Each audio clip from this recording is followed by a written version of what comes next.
The Late Night Alternative with Iain Lee on Talk Radio. We have ways of making you talk. I've not plugged the thing in. Hang on. Oh, bugger. I've not plugged it. You have to listen to it through my speakers. Balls. I've not plugged the thing in. Got to listen to it through the... Plugged it in. Oh, jeez. That's too late. We missed that. 0344. Thanks for the cough, Kath. 0344 499 1000 is the telephone number if you want to give us a call. It's nice to see Lizzie Cundy. Little bit, because me and Kath really enjoyed the Shirley Valentine thing, and I told her we thought it was great. It was good, that programme. I tell you why that programme was so good, and we were talking to Lizzie about this. It wasn't snarky. There was no snarkiness. It was... I'm watching Kath trying to do the cameras. She ain't got a clue.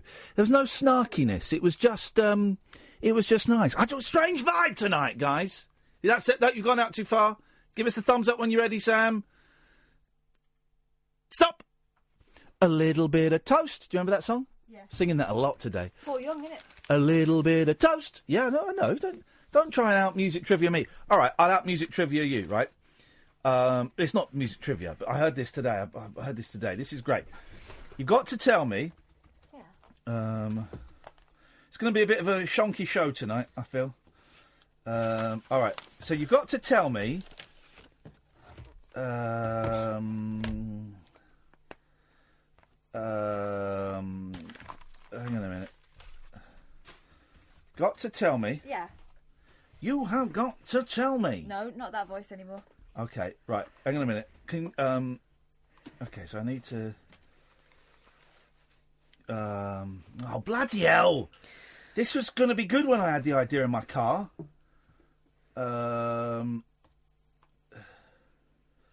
This isn't going to work.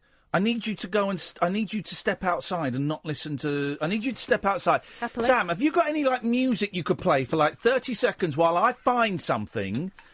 just play TalkSport. Can you get the TalkSport feed? Play the TalkSport feed until I give you the thumbs up, and make sure that you can't in there hear me. Oh man, what a terrible start. So we'll get to Croatia. Right, turn my mic off. About that, and of course, we'll be speaking to the host of the Tech Addicts podcast for our Inspect Your Gadget feature, which we have on the.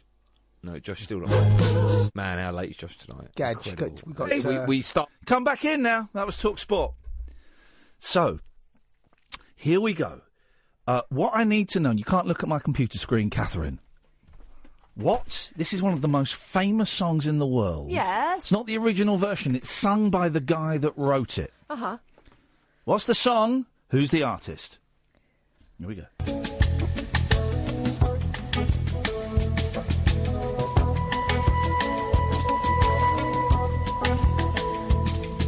There you go. That's it's not the original version. Here we go. Let's see it. The song and one of the most biggest selling songs of all time. Here we go.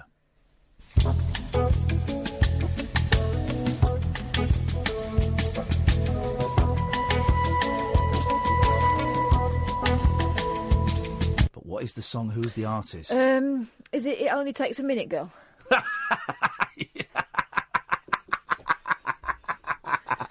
Oh, you're being serious. No. 0344. Give me more. Well, no, if I give you any more... A little bit more, come on. Well, no, because then you'll... Teensy. No, because then it goes into the singing. Mm. And the singing will give it away. Is it, It's great. I heard this today. It's great. I've forgotten about this. Give me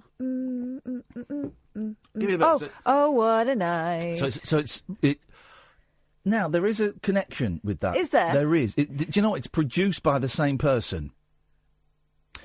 But it's anyway, here we go. Right, it's nice. It's a bit of reggae beat, steel drums coming in.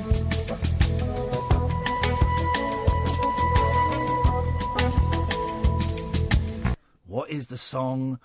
Who is the singer? 0344 499 1000, sir! 1000! I tell you who are idiots, right? You're not all idiots. Some of you are idiots that do this. Most of you are just having your minds controlled by the man, right? And you think that you're free thinkers. You've been told to think that you're free thinkers. You've been told to think that you are individuals. You have been told to think that you are making healthy life choices. Who am I talking about? Vapists. Vapists. People what have been sold the myth and the lies about vaping, right? And I've got real beef with vaping, and finally, I have some clarity. I've kind of always sort of vaguely known I've got the clarity on this, right? Because me and Kath were talking about it, because it was on Julia Hartley-Brewer's show. Yeah, she did a good job, actually. Yes! She ripped the guy from Philip Morris a new one. Now, Philip Morris is their tobacco company, right? And here's the thing that you suckers don't know, right? Or the ones of you that do know don't think it's important, but it is important, right? The people that make cigarettes, the problem with cigarettes always as an industry was highly addictive, great. Cost a fortune, a load of money for the people that make them, great. But the users die. Here's the thing: it's a wonderful, wonderful product because you have 3 of those, you're hooked. And you spend a load of money. I know it goes to tax, but the companies make a load of profit. But the downside always was that they are killing their users. So you've got to constantly spend money on recruiting new users, new customers, new clients to buy your cigarettes. I was a smoker for a long time, man. Not actually that long, really. Maybe about 12 years, something like that.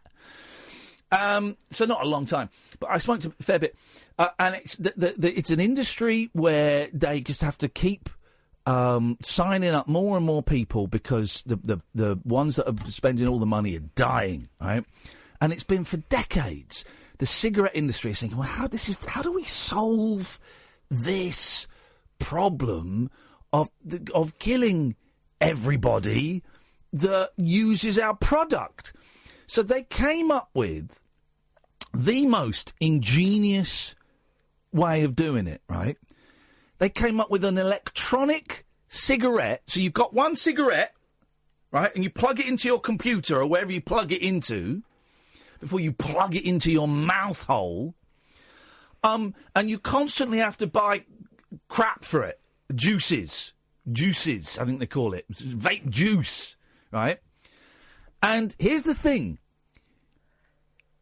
As far as we know, it doesn't kill you. It certainly doesn't kill people on the same scale as cigarettes. It is less dangerous, we think at the moment. We don't know. The words cigarettes. Of the Philip Morris guy, and they choose their words super carefully. They have to. He said it's less harmful. That's not saying it's not harmful. Right. It's less harmful. And also, it's still brand new. For like the first 300 years of smoking, people thought it was good for you. So what they've done is they have invented an electronic cigarette that is less harmful to you. And, hang on a minute. If you're trying to stop buying our cigarette products that are killing you because you want to get a bit healthy, no, but before you leave the store, come back. Why don't you buy one of our other products that are less harmful to you? They don't cure you of your addiction. They don't stop you smoking. They certainly don't kill you as quickly, if at all. But just keep giving us money. In fact, we're going to make more money off of these things than we ever made off of cigarettes. And also, we're going to convince the government that this stuff should be on the NHS. So we're going to get the government to buy this crap off of us and give it out almost as a medicine. Imagine the sheer cojones of a company that's been killing hundreds of thousands, millions of people over the decades, that then kind of does a smoke and mirrors thing and points to this new product that we don't know how dangerous it is. There are dangers. coats your lungs in kind of a plastic film. There are dangers, not as harmful as smoking, but there are dangers. But we're going to sell that to you at an inflated price, and then we're going to get the government to buy it off us and put it on the NHS as well. And by putting it on the NHS, that makes it sound healthy. It's not healthy for you, right? And also, it normalises addiction. And someone will phone up and say, well, what would you rather? Would you rather your kids smoked cigarettes or vaped? Well, I'd rather they did neither, right? Because they both are addictive. They're addictive. They're addictive. You look more of a knob if you're vaping. You look like an absolute bell cheese. Everybody who vapes looks like a massive bell cheese. And I just want to go up to you and just not physically harm you, but just go, oh, you look so stupid. You're in the car, and the car in front is like flipping Thomas the Tank Engine jacking off. Just billows of smoke coming out. For God, it's not smoke, it's vape. It's smoke. It looks like smoke, it's smoke.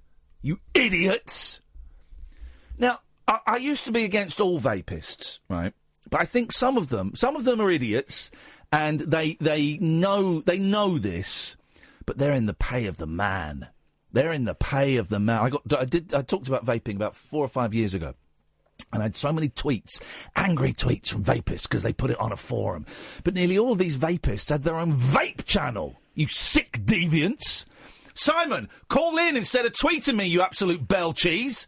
0344 499 1000. Iain Lee talking utter rubbish about vaping. Says the man who is... you're either a co-conspirator or you're thick. You're one of those two, Simon. Tell me what I've said. Tell me one thing I've said, Simon, and not on Twitter. Phone up. At least smokers had the balls to phone up. Vapists haven't. Tell me one thing I've said that is rubbish. One thing I've said that is rubbish. It normalises addiction, right? Kids see that, and they go, oh, that looks all right. That looks cool. Same as we did with cigarettes. That looks cool. Oh, that looks cool. Oh, and you can plug it into a computer, like a joypad. I'll have some of that. And it's addictive. They've got some of them have got nicotine in, which is the whole thing is addictive. And some of you vapists are good people, and you've bought into the myth that this is a great way of getting off smoking. It isn't. It isn't. Stop smoking. I know it's hard. You stopped smoking, Kath. Mm-hmm. Unless my mum and dad aren't listening, because I didn't know you're a smoker. How did you stop? I just stopped doing it. I read Alan Carr's Easy Way to Stop Smoking. I read Alan Carr's Easy Way to Stop Smoking, right? My husband used to smoke he used to smoke Mayfairs. That's a determination to smoke. Yeah. He stopped because of that book. Here's the thing, right? It's really, really difficult to stop smoking. I know. I tried so many times. But it's possible to do. And I didn't do it with patches. I didn't do it with gum. They're all just substitutes. They're all substitutes. You're all still giving money to the man, right? You're all still giving money to the man. Welcome to Paul Squires, who's just joined us from LBC. Since Ian Collins has left LBC, it's gone mega dull. I'm going to have to give Iain Lee a go. Used to love listening to me years ago. Should be interesting. Barry from Watford's coming up in a second. I can see him on my switchboard, Paul Squires, so nothing's changed. Do you think he likes a robot dong? Let's ask. Barry, do you like sucking on a robot dick?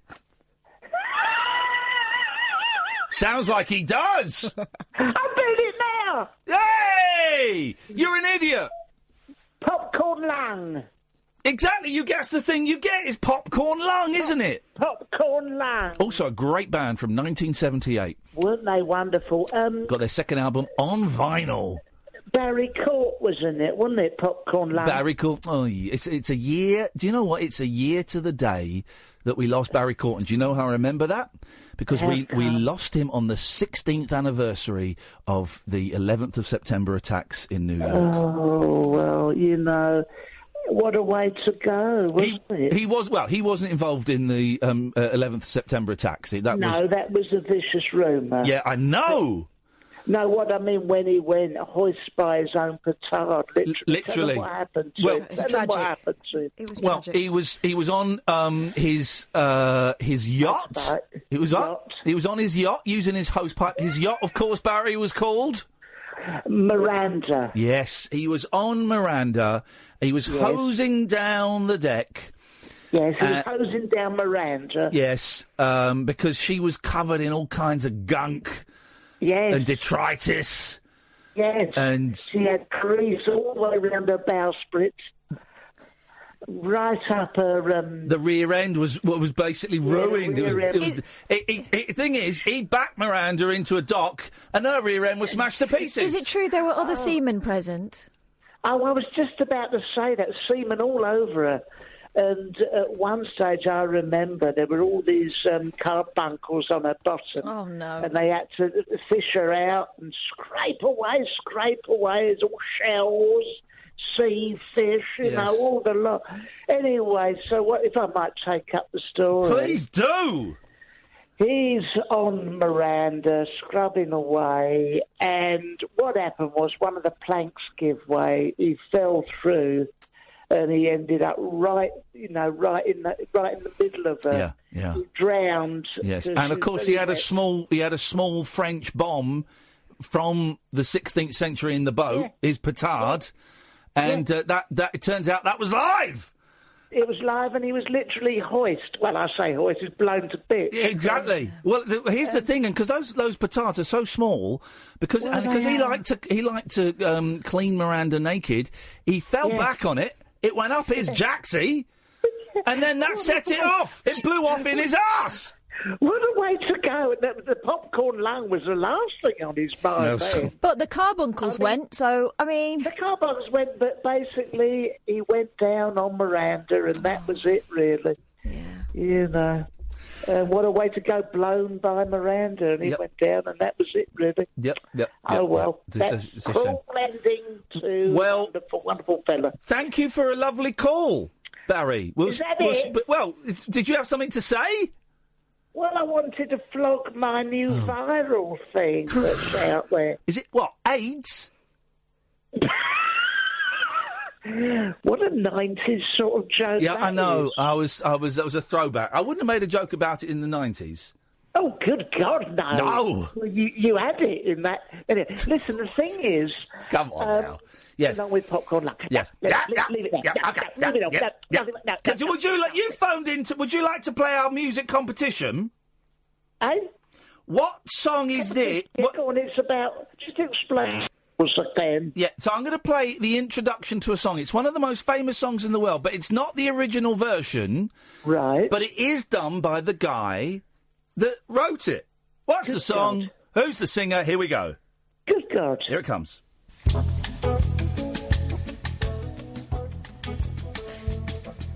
Oh.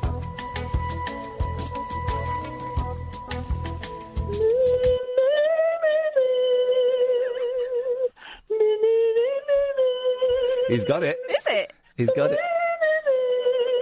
Oh, my God, what is that? Oh, I thought you had it then.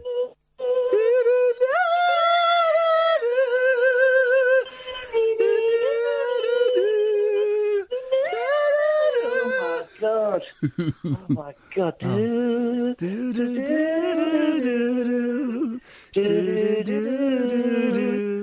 It's not Burt Bacharach or something, is it? It's not Burt Bacharach. Catherine thinks she knows. No, I thought it was Don't Go Changing. No, that'd be so stupid.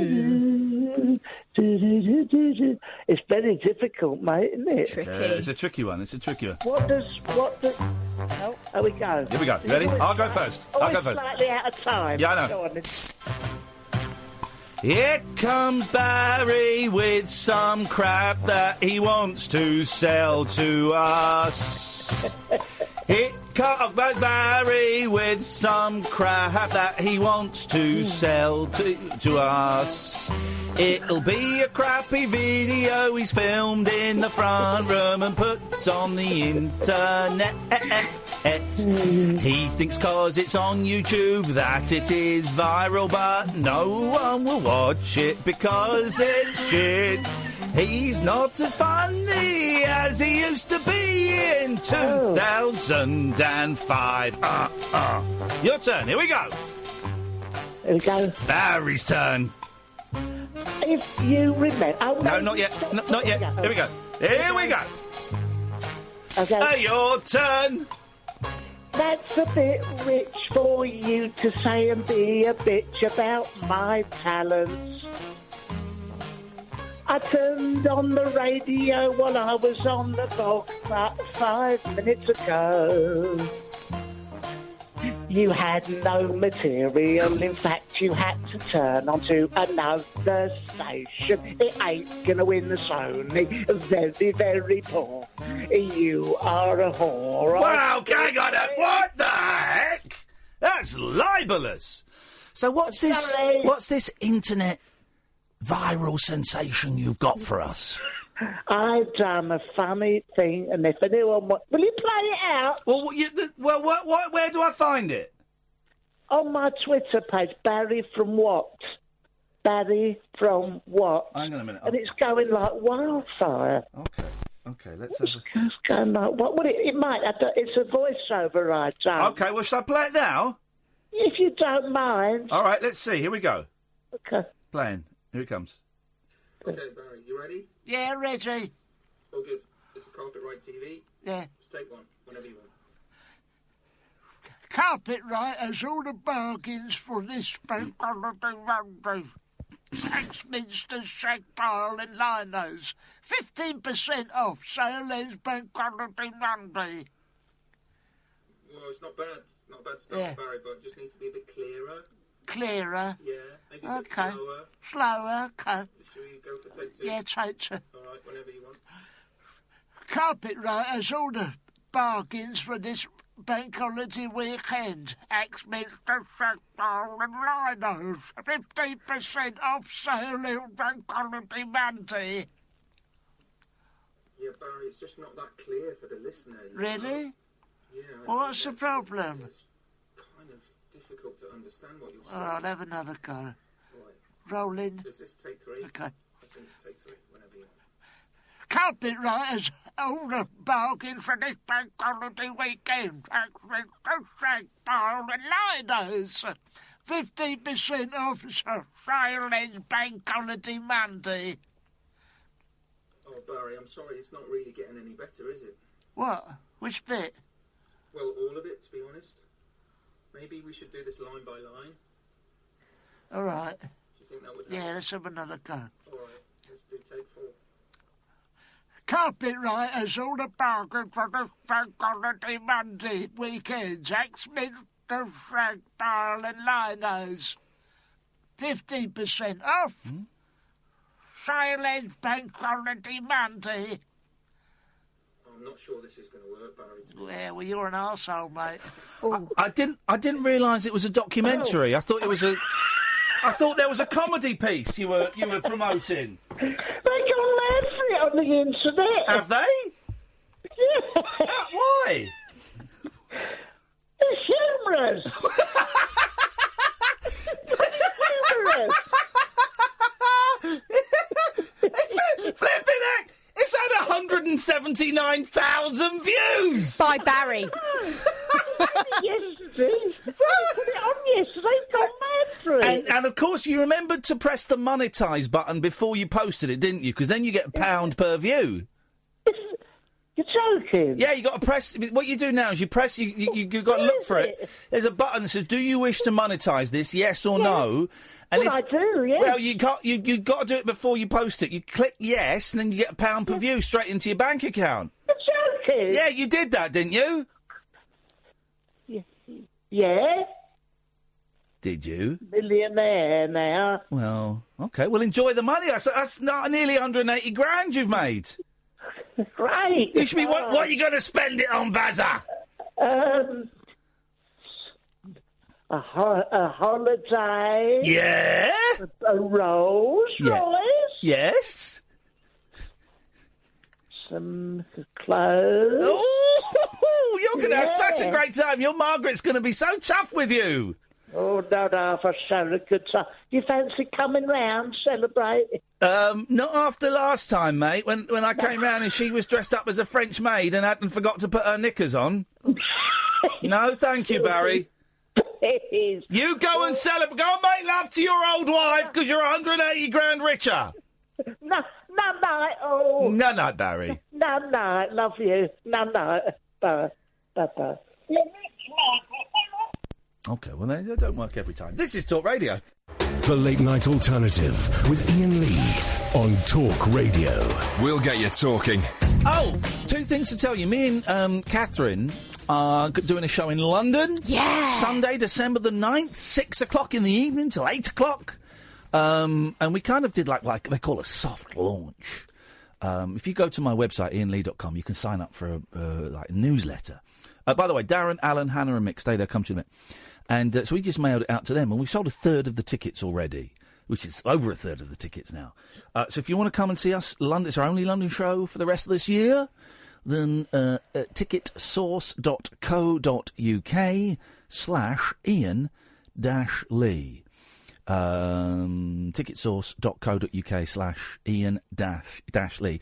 And also, completely separate from me, from Katherine, from this station, I've decided to do another podcast with a bloke called Elton McManus. It's really geeky. It's very niche. You look what? Well, because you have no loyalty. No, not at all. I mean, because it's a very specialist podcast. It's looking at time travel. Lonely Men. Shut up. It's for looking at time travel movies. First episode, you might like it, Sam. First episode is called The Flix Capacitor. Get it? Yes, man. Emil Franchi came up with that. I know. You wouldn't think he'd be one. iTunes, all your usual places. Episode one we're doing next. We've done one. The first one's about the movie Triangle. Second one is about the movie Ark, which is coming out. We're going to do that one soon. We're still asking though. Does anybody know what this song is? Here we go. Oh yeah. Yeah.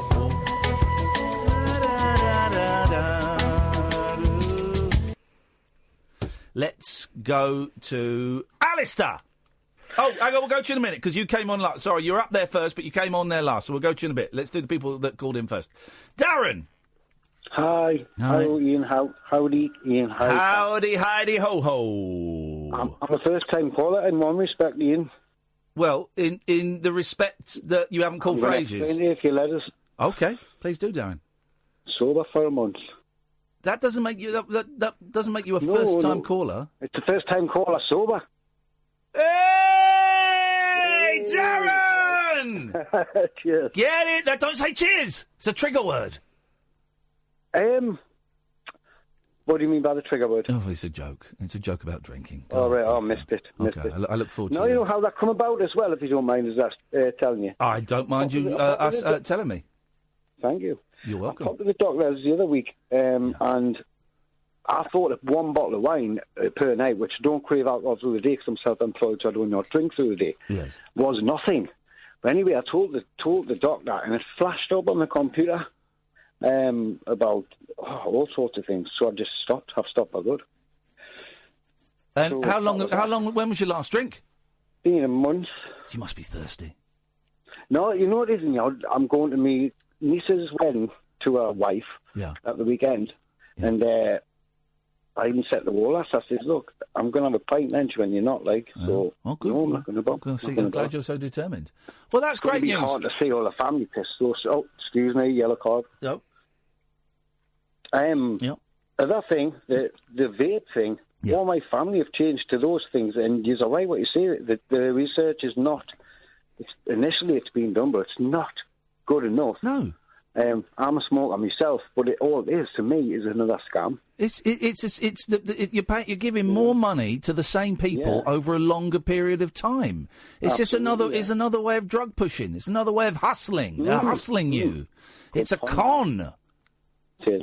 It's an absolute con. Spend your money on your kids. Spend your money on holidays. Spend your money on whatever. But don't give it to those idiots. And you know the people that run the cigarette companies, they don't vape. They don't smoke. The people that work in cigarette companies, they don't smoke. So what, the rally discovered it, I believe, and I bet he didn't even smoke. I think he loved it, actually. He loved a bit of it. You carry on talking. I'm just going to go and do the aircon because it's boiling, but I can hear you. Go on. No, Ian, this is just a daft question. When I was young, I used to move paper around when I used to go out and buy a single, which were about £3. Yes. Every weekend. And do you know the first single I bought? Go on. Senses working overtime. XTC, Andy Partridge, great single. What was the B-side? Then I can't remember, to be fair. Okay. And then Riche Petite, actually, I kept buying number ones. Riche Petite, the finest girl you'd ever... I bought that because there was an advert with him made at a plasticine, wasn't there? Yeah, I believe so, yeah. That one, that one had a... None of them. Was it that? What was the B... Did they release... Did they release Higher and Higher as a separate single, or was that the B-side? Honestly, I have no idea. I don't even think I... God damn it, man! Why did you never look at the B-sides? Google it now. To be honest, I'm not sure. Because I just like I like the original.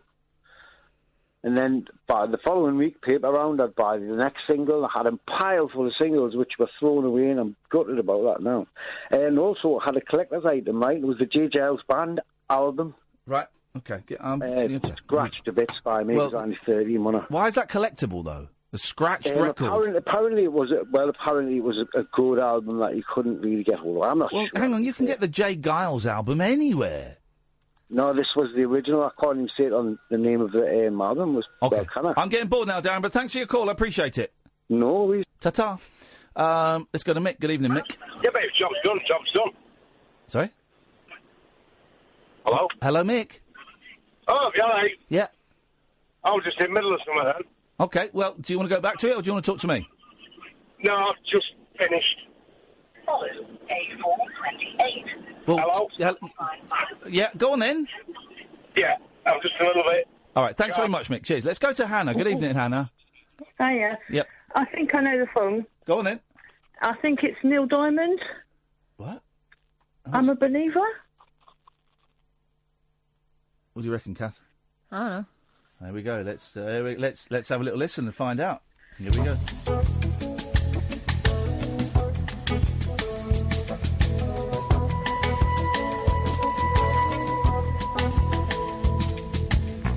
thought love was only true. Yes, Reggae, I'm a Believer from 1979.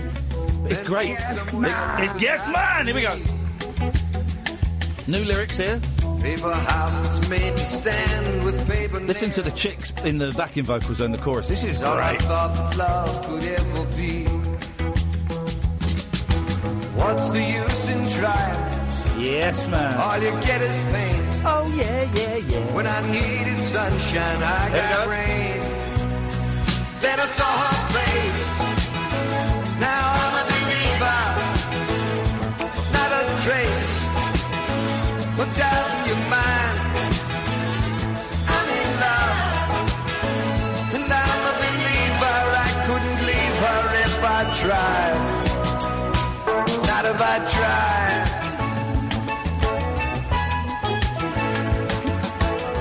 It's great, man. Well done, Hannah. You win £1 million. Oh, when do I get it? Yeah, sure, yeah. It's this great Neil Diamond album that I got that my dad used to have, and I've forgotten it. It's insane. His albums in the 70s are insane, right? And he kind of got into sort of reggae, but like weird reggae. Listen to this. Listen to this song, right? This is epic. I remember hearing this as a kid, and it scared me.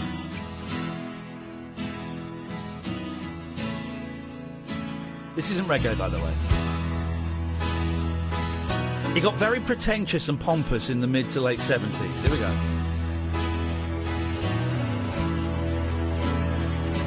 I'm singing this song for the men in your prisons and jails. Yes, Neil! Jonathan from Swansea, who I dedicate it to. Junkies and juicers and every good... But the chorus... Juicers? Junkies and juicers. The chorus comes out of nowhere. It's like, whoa! Where did you do that? For every outlaw who's got no place left to go. He's got a message for them. Surprising message. The good Lord loves you. That came out of nowhere. It's great. The Lord loves you. The good Lord, He loves you so.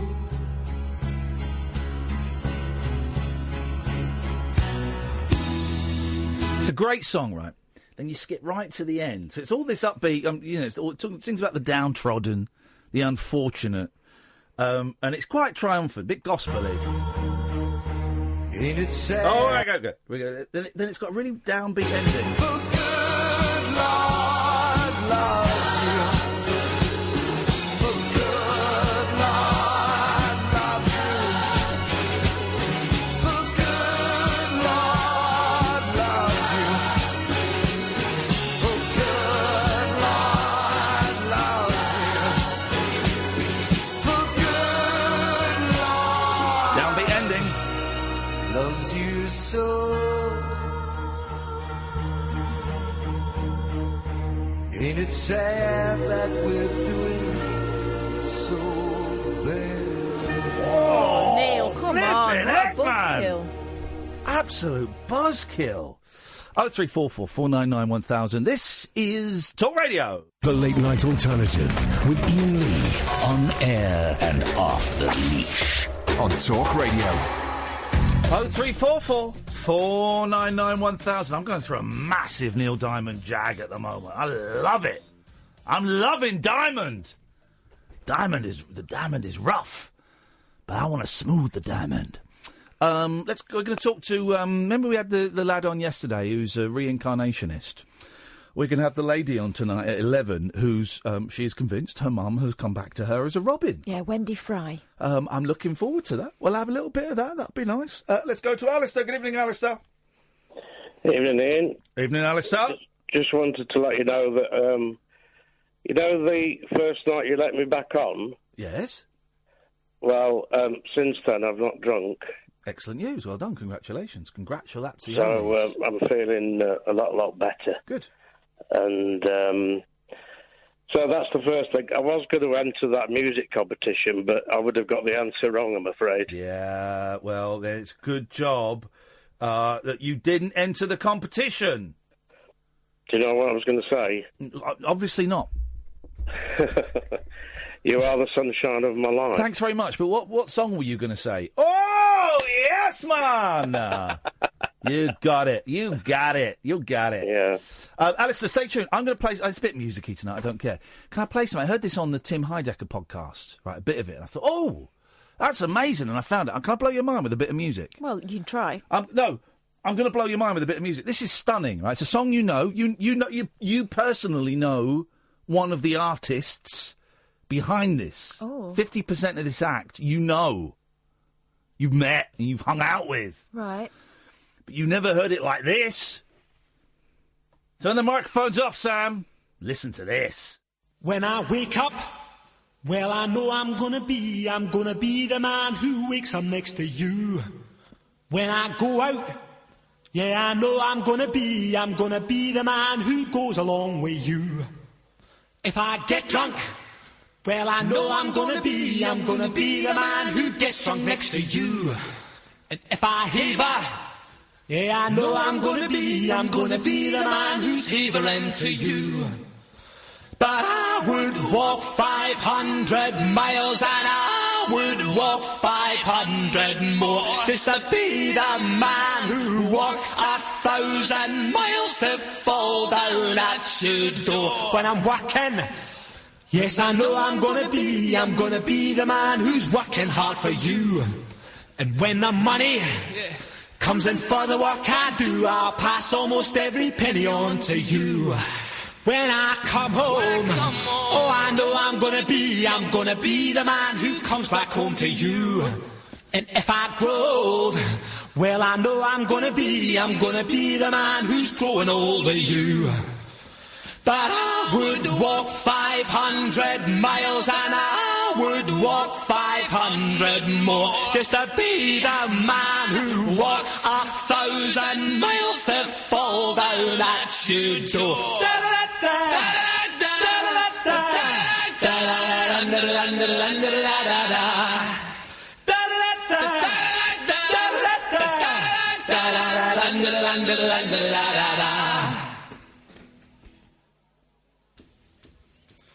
When I'm lonely, well, I know I'm gonna be the man who's lonely without you. And when I'm dreaming, Well, I know I'm gonna dream about the time when I'm with you. When I go out, well, I know I'm gonna be the man who goes along with you. And when I come home, yes, I know I'm gonna be the man who comes back home with you. I'm gonna be the man who's coming home with you. But I would walk 500 miles and I would walk 500 more just to be the man who walks 1,000 miles to fall down at your door.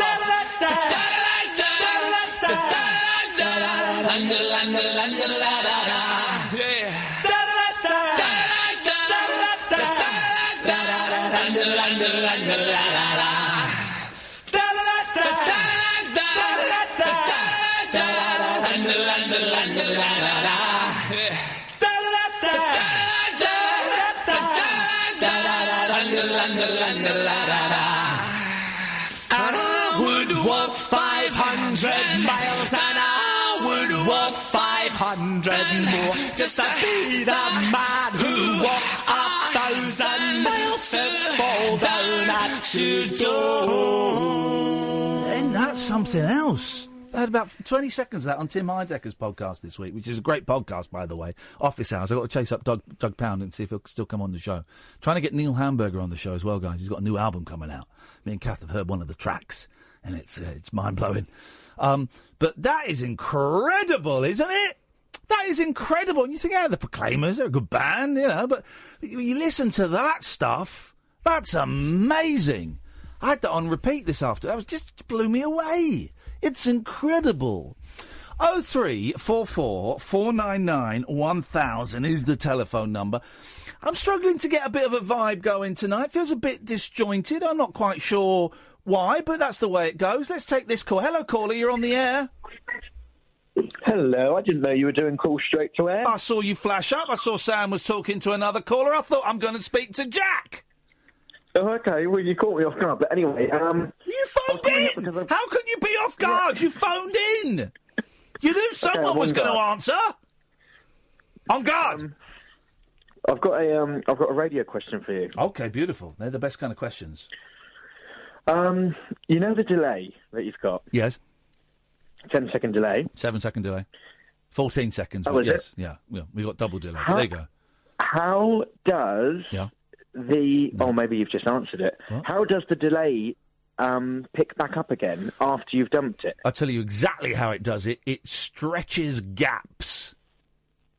Really? Yeah. So we'll do the delay now. So we're going to do the old trick. We'll count up to 10, and on number 8, I'm going to press the delay, the dump button. Okay. So 1, 2, 3, 9, 10. So at home you probably heard me count to 1, maybe to 1 and 2, and then it jumped to 9 and 10. So now we're in delay. We got no delay. Okay, let's assume we got no delay now. We got a little bit, but assume we got no delay. So what the computer is doing, this is how it was explained to me, and I don't understand it, but what the computer is doing, and I'm deliberately talking fast, is the computer is looking for gaps between the words. So when there is silence, it gets those silences and it stretches it by a little bit, by a little bit, by a little bit, by a little bit, until eventually the delay is built back up. Sam, have we picked up any of the delay yet?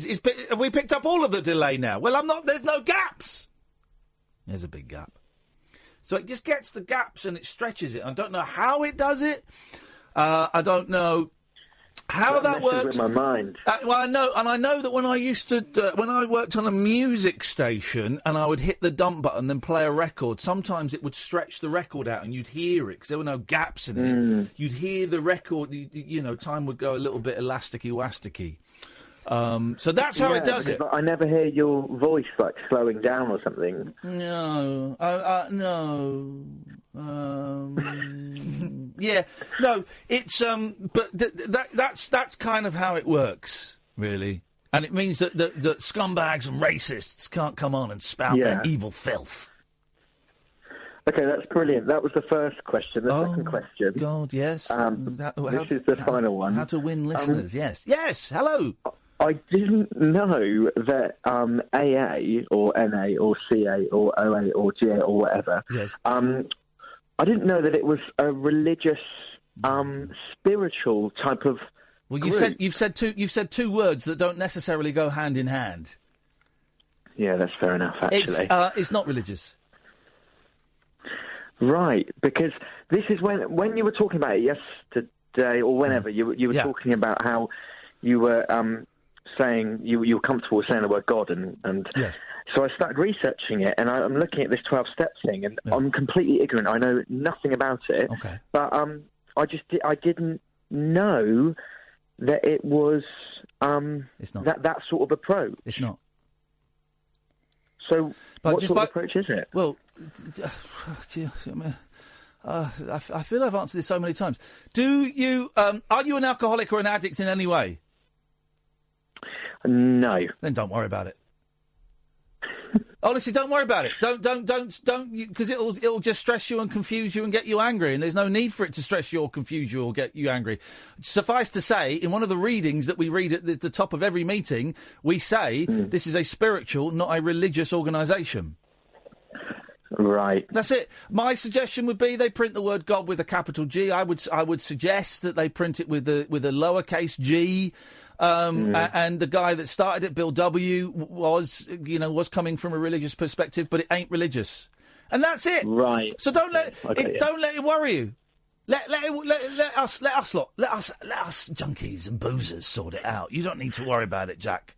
Well, it's only because I meet a lot of people day to day, and I just think look at you meeting people day to day. He says, meeting people now, is it? To know a bit about that side of recovery, really, but don't just sit there and read the 12 steps, because the 12 steps. What the list of the 12 steps or the actual? Yeah, it came up. Nah, don't read that, because unless you've got someone to explain it to you, it's confusing. Can I make a suggestion? Hello, Katherine. If you're interested from a kind of academic, interesting point of view, and I've read this book, it's great. Russell Brand's Recovery is quite interesting. It kind of breaks it all down into everyday, stuff. Basically, it'll do step one. I recognise that I've effed up and I need to un-F myself. Yeah. All that stuff. Hope that answers your question, Jack. Thanks very much indeed. Let's go to Carol. Good evening, Carol. Hello, Iain. Oh, hey, Carol. I am but a fool. You was all right? I recovered from my cocaine and sex party at the weekend. Did you have a nice time? It was absolutely insane.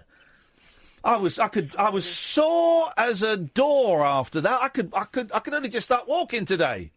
Did you remember your condoms? You don't know you don't want to end up in the top floor at the hospital. Not the top floor. I remembered them for the strangers, the people I was close to. Because a look and a sniff isn't good enough. No, look and a sniff. You can't tell. You can't tell. You can't tell. You're going to end up with a cauliflower coconut in a few months. Okay. So what can you? No, I made sure everybody washed their private parts in Dettol, and we all double bagged it. Good.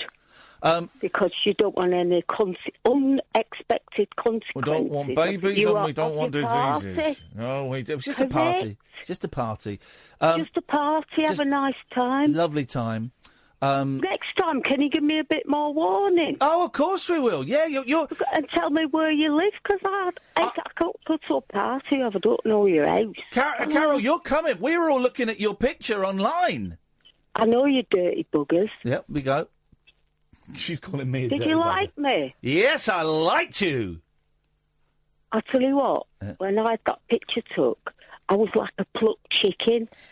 There was no hair on me. All right, Carol, that's great. That's great for talk. Carol, thanks so much. We've got to go. We're going to the news. Wow!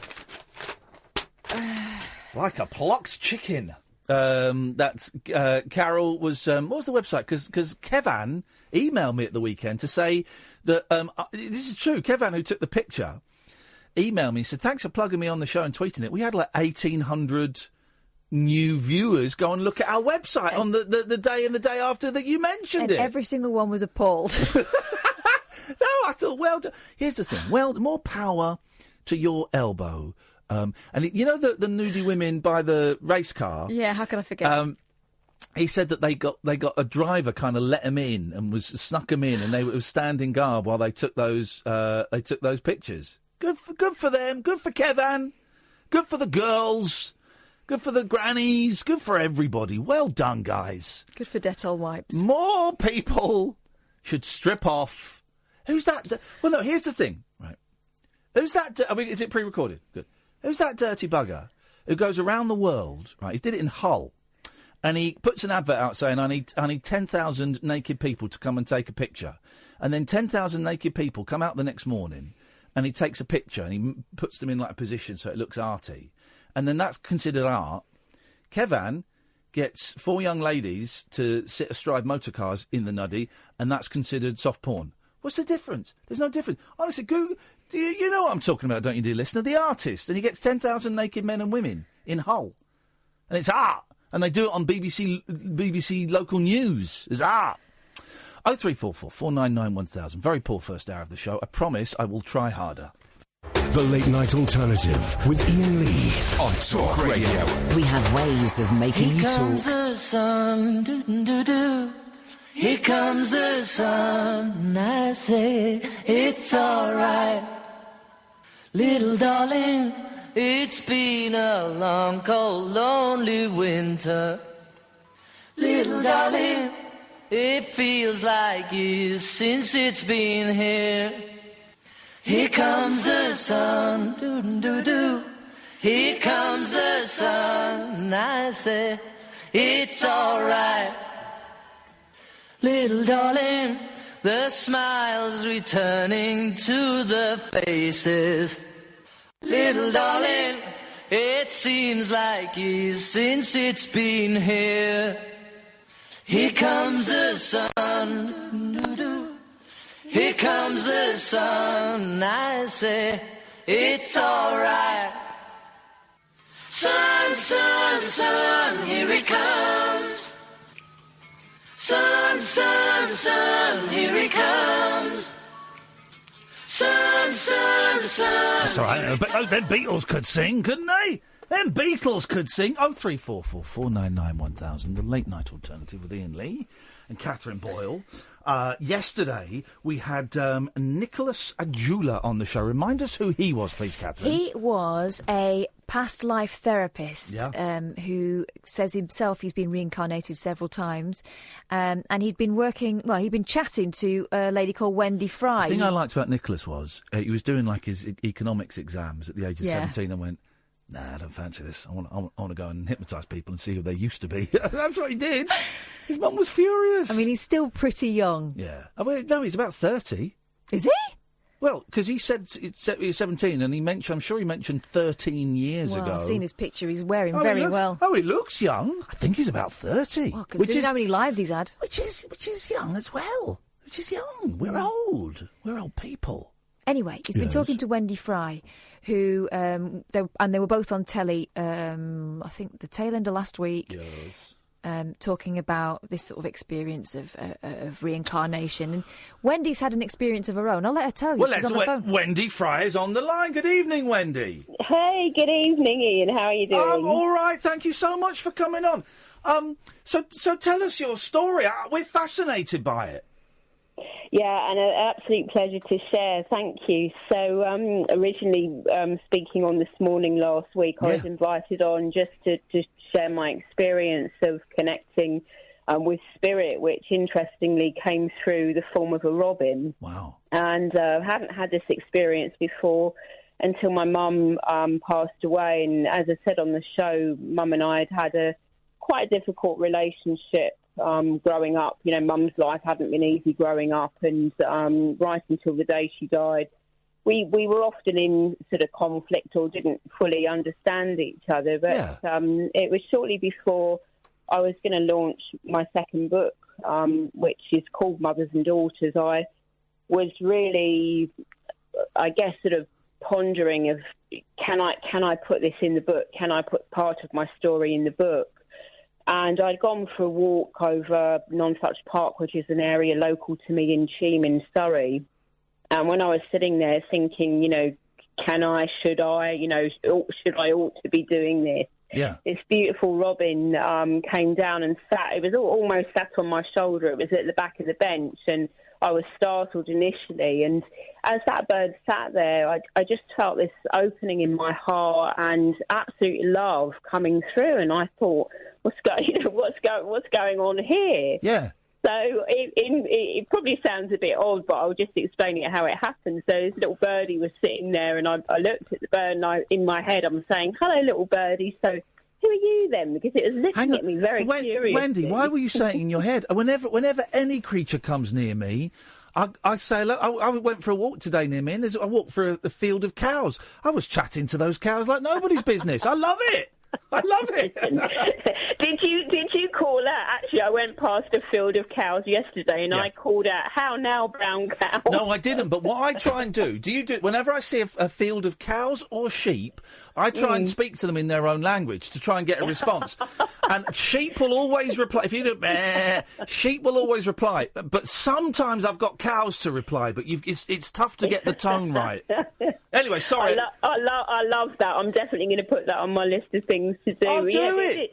This experience was just totally amazing, Ian, and, Mum sort of answering in her voice inside my head, "It's only me, love," and I sort of looked and looked again, and I had this experience a couple of times since, not necessarily when I've been thinking about my mum, more around making decisions and choices around things, and perhaps being a little bit uncertain as to which way I'm going to go with a choice or a decision. So it's been a really beautiful experience, and I'm loving the opportunity to share this, because the more I speak to people, the more common it actually is. Okay, well let me, Wendy, put on my devil's advocate hat. It's a very nice hat. How do you know that the robin was mum, or the robin brought forth the spirit of mum? How do you know? Maybe you were just nice and relaxed. You sat down on a bench, and the mind is a strange thing, and maybe your mind just thought, right, it's time to try and process some of the issues I had with mum, and the robin was just a robin, and it was there, and you were just thinking through what had happened. Yeah, and I think it's good to put that question forward and to be the devil's advocate, because it helps, but if you like, both counts or both, for or against. Yeah. So my own experience was that it was a feeling. It was like an energetic feeling in my heart. Now, I had never had this feeling with Mum while she was alive, and I will go on to say that actually, as a therapist, I've done a lot of self-work, and also a lot of work went into my book and researching. So I feel that I'd probably dealt with all of the, mother issues, mummy issues, whatever you want to call them, even before that time, because I was literally not even a month away from producing that. Yeah. But actually just thinking, well, can I put that part of my story in? Because I didn't want it to be blaming or shaming. Yeah. And I feel that I'd worked through that. Obviously, with bereavement, you're working through the bereavement and the loss of the relationship you hoped for, not necessarily the relationship as it was.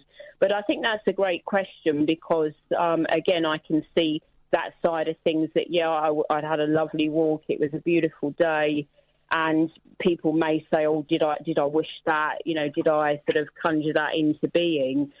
I don't actually know the answer. I only know that I had a most amazing experience. And you say that this Robin, or Mum, has come back to you several times? Yes, 3 times in all. So since Mum passed away, it would have been October 26th, 2015. Okay. It happened then, that year in 2015, and then actually this year as well, it's happened twice. And what did she like? All right, Wendy, it's just Mum. You haven't tidied up your bedroom again. Same old Wendy. So how does she introduce herself? Well, do you know what? If it was my mum, she'd probably have a black coffee and a fag on the go. There we go. The robin still presents as a robin would in this life's form, but it's the best way I can explain it. It's like hearing her voice talking to me, and it's actually not. So although it's her voice, she wouldn't have been so endearing in life, or so perhaps supportive in life. Yeah. So the characterisation is nothing like Mum was. Yeah. So again, it's difficult to measure. Yeah. It's just easier to share the experience. And you say that you've spoken to loads of other people, and they've gone, "Oh yeah, no, something similar happened to me." Who have you spoken to, and what have they said? Yeah, it was really interesting. On the way into this morning, I had a fabulous cab driver pick me up, and he was asking, well, what am I on the show for? And he told me about his life's journey. He actually gave me permission to share, and he'd had quite a tough life himself, and he was visited by a family member. He said exactly the same things. He was sleeping rough on a park bench, and a family member came through. He felt in spirit form with what he's since learned as starlings, a flock of starlings around him, and this often happening. I had a beautiful lady, I won't mention her name because I don't have permission to share that, but a beautiful lady who contacted me privately on Twitter just to say she totally resonated that she'd had difficult relationships, and actually, that exactly the same bird was coming to her on different experiences. Yeah. And again, this it's quite interesting how things spread out. So there's been quite a few national papers that have caught onto the story. Yeah, it's and incredible. There's been some really funny, some funny comments which have made me laugh out loud. But many other people saying, "Thank you so much for sharing. I didn't want to tell anyone my experience in case they thought I was going mad." So there's lots of people in the public who are even like this woman must be crazy. Well, I was going to say, is she on the same drugs as as Paul McCartney? Oh, when he saw God, this is a real life experience. Yeah. So I can honestly. Wendy, I was going to say, going on telly, and you mentioned Twitter, and Twitter can be a great place, a wonderful, joyous way to connect. It can also be quite a dark, bullying place. Have you had any, kind of idiots on there giving you a bit of flack? No. Do you know what? I just think, I haven't, and I just think, everyone is entitled to their opinion. Everyone has a belief. Everyone has what they're passionate about or what they don't believe in. So again, I'm very much, I take everything with a pinch of salt, and everyone's entitled to their opinion. So it's probably a bit like, I was going to say water off a duck's back, but maybe it's water off a robin's back. Oh, well, also, if it's a duck, that might be my dad coming back as a duck. That's the sort of thing he'd come back as, a flipping duck. Again, with a fag on. No, he didn't smoke for a while. Wendy, I love all this, and I don't know if I believe in this. I don't know, but the fact that, that people are getting comfort from this, you can't knock that, And who knows? When my dad did die a few years ago, I was looking for symbols and signals and things, and I didn't get anything, and that's okay. That's fine. But if this works for people, then that's groovy. What's your book, Wendy? And where, if people want to get it, I guess Amazon is that? Yeah, Amazon. So my second book is called Mothers and Daughters: The Guide to Understanding and Transforming Your Relationship with Your Mother. My first book is called Find You, Find Love. Yeah. So that's all about improving the relationship with yourself and others. Oh man, and then the second one specifically focusing, although it's mothers and daughters, guys can also read it, but it's written from the female aspect and some of the characterizations and I need your first book, Wendy. I hate myself. I hate myself, and I punish myself terribly. I need to have a little look at your first book. Yeah, that needs to stop. No more self-punishment. So they're both available on Amazon. And it's Wendy Fry if you want to go and type it in and have a look. Wendy, so nice to talk to you. I really appreciate your time tonight. And to you, and thank you so much for the opportunity to share. Oh, it's a pleasure. Anytime you want to come on and plug something, give us a call, all right? Lovely. Thank you. Cheers, Wendy. Thank you, Ian. Take care. Bye-bye. What a nice She's lady. lovely. She's lovely. Isn't she delightful? And here's the thing. You kind of think, someone's going to come on and sound like a crackpot. And what a lovely lady. And I feel like she and Nicholas were both sort of wheeled out on ITV to be that. This morning, it's a great show, and Ruth and Eamon are great hosts, but they do have and now here's the freak show part. I kind of get it, and that's, but it was nice to get Wendy on and have a chat with her. Thank you for that, Wendy. 0344 499 1000. This is Talk Radio. Unmissable late night radio with the original king of unconventional conversation. Make contact with Iain Lee. The Late Night Alternative with Iain Lee on Talk Radio. Well done, Iain. You just tweeted a screen grab from a guy who's obviously obsessed with you. Delete it. It's not worth getting involved in. Yes, he calls you an obnoxious, narcissistic twit. Yes. Stop. Just block it. Just delete it. He's gone. He's gone. Neil's gone. Just as he was from this station about 20 years ago. I deleted Twitter from my phone today. Yeah, well done. How'd that go? I feel better. Yeah. I realised it was just riling me up and encouraging me to get involved in conversations that are really not great for anyone. Stopped it. Oh, man. What are we going to do? What are we going to do? 0344 499 1000 is the phone number. There's some really nasty people out there. Nasty. The thing is, I'm sure they're not nasty in all aspects of their life. I'm sure to their mums and their wives and their husbands and their work colleagues and the person in Costa, and I'm sure they're delightful people. But the online experience. First kind of fired by chat rooms. Online chat rooms used to get. I don't get them anymore so much. But the online experience just gives people. I'm sure if I met this Neil guy, he wouldn't call me a twat to my. Maybe he would. I don't know. But I'm sure he'd be very polite to me, and as I would be to him. But it empowers me. It empowers me to call someone a W or a C or a D. It's The other thing is, and I did notice his tweets before when I was trying to have a conversation with him. He's not been in the best place recently, and who knows what anyone else is going through, and it's too easy to do a reflex tweet. Exactly. And it's just... So, Neil Veglio, I send you peace and I send you love, man. And I shouldn't have retweeted that screen grab. Wish you the best of luck. Genuinely, it's not me doing a piece. I wish you the best of luck, and I hope everything, comes together mentally, physically, spiritually. Holistically is the thing. So peace and love, man. Peace and love. Let's try and focus, because I allow myself to get very angry. Apart from the person yesterday, but let's focus on the peace and love vibe. Because I'm feeling lousy at the moment, man. I'm feeling lousy, and when you feel lousy, it's easier to be angry with everyone. Kick out a stranger. So just peace and love, man. Peace and love. And none of that stuff matters. Nothing really matters. Anyone can see. I don't know. I don't feel like the show. I enjoyed talking to Wendy. I don't feel like the show tonight is... Incorrect data, but carry on. No, I just... Yes, Carol, you're back again for more. Yeah, I am. Good girl. What do you want?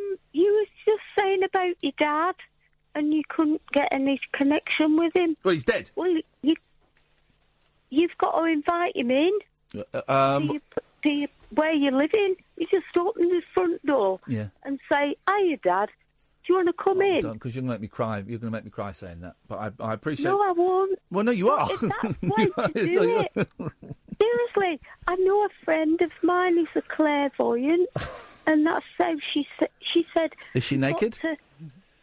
No, she's not on that. She's ever so poorly. She's in the hospital. She's knocking on a bit. Well, as you've proved, old people can still... But seriously, I did it with my friend, because you get like my house is full of, I call them spooks. Oh. Yeah. But you open the front door and say, "Hiya, Dad, come in then," and the spirit comes in, and then it'll be with you. It's probably with you. Oh, no, don't, 'cause you're going to make me cry. Don't make me cry. Oh, I'm sorry. I don't mean to make you cry. I know you don't. It's a nice cry, but I don't want to cry on the radio. He's behind you all the time. It's just you haven't got the ability to see him. Well, all the time. That's why. He's with you. It's not like he's behind you following you, like stalking. He's in another room where you are. So it's definitely worth locking the bathroom door when I go for a dump? Yes. Okay. But he goes in the other room. Does he? I was polite of him.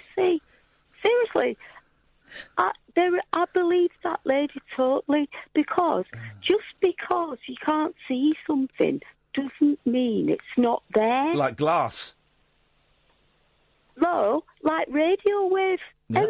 I'm listening to you. You're coming from a studio. There's no wires coming out the back of my computer. There's no wires coming out from downstairs either, by the sounds of it. Flipping heck, man. But that's... You've got to learn to believe you can see. I've disgusted people. Kath by that. She's trying to be sincere with you, and you're just taking it down to Mucky Town. Well, this is the thing, isn't this interesting? Because I find it difficult to be sincere around my dead dad. Still find it difficult. So I'm deflecting with vagina jokes. Breathing. Yeah. It's only been passed away a few months.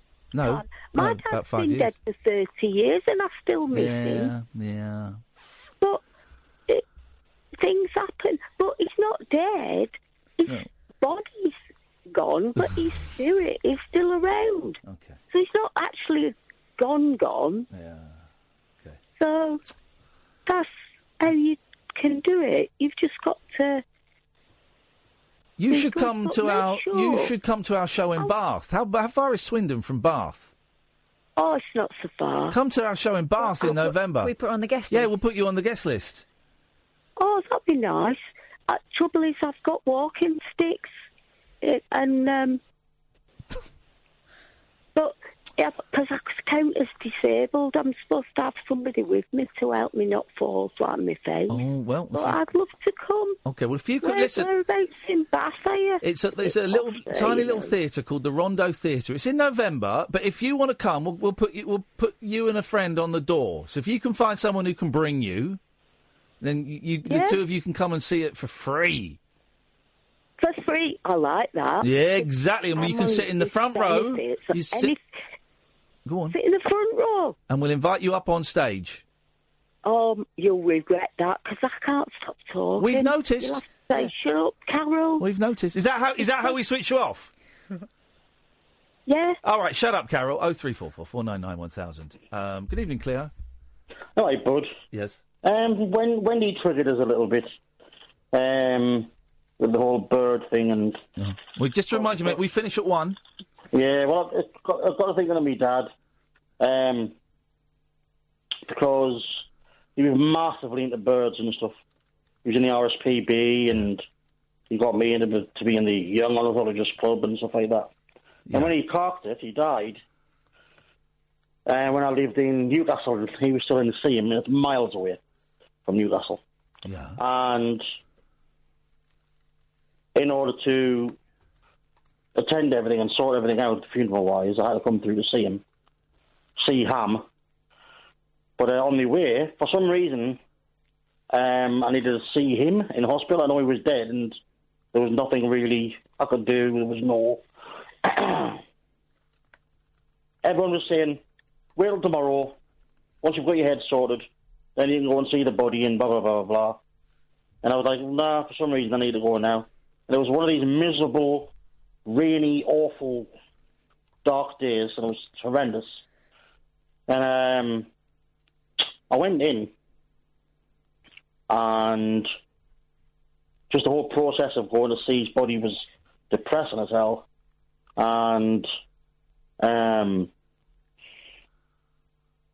was weird. The first thing I said to myself when I went to hug him, his little body, he couldn't shave.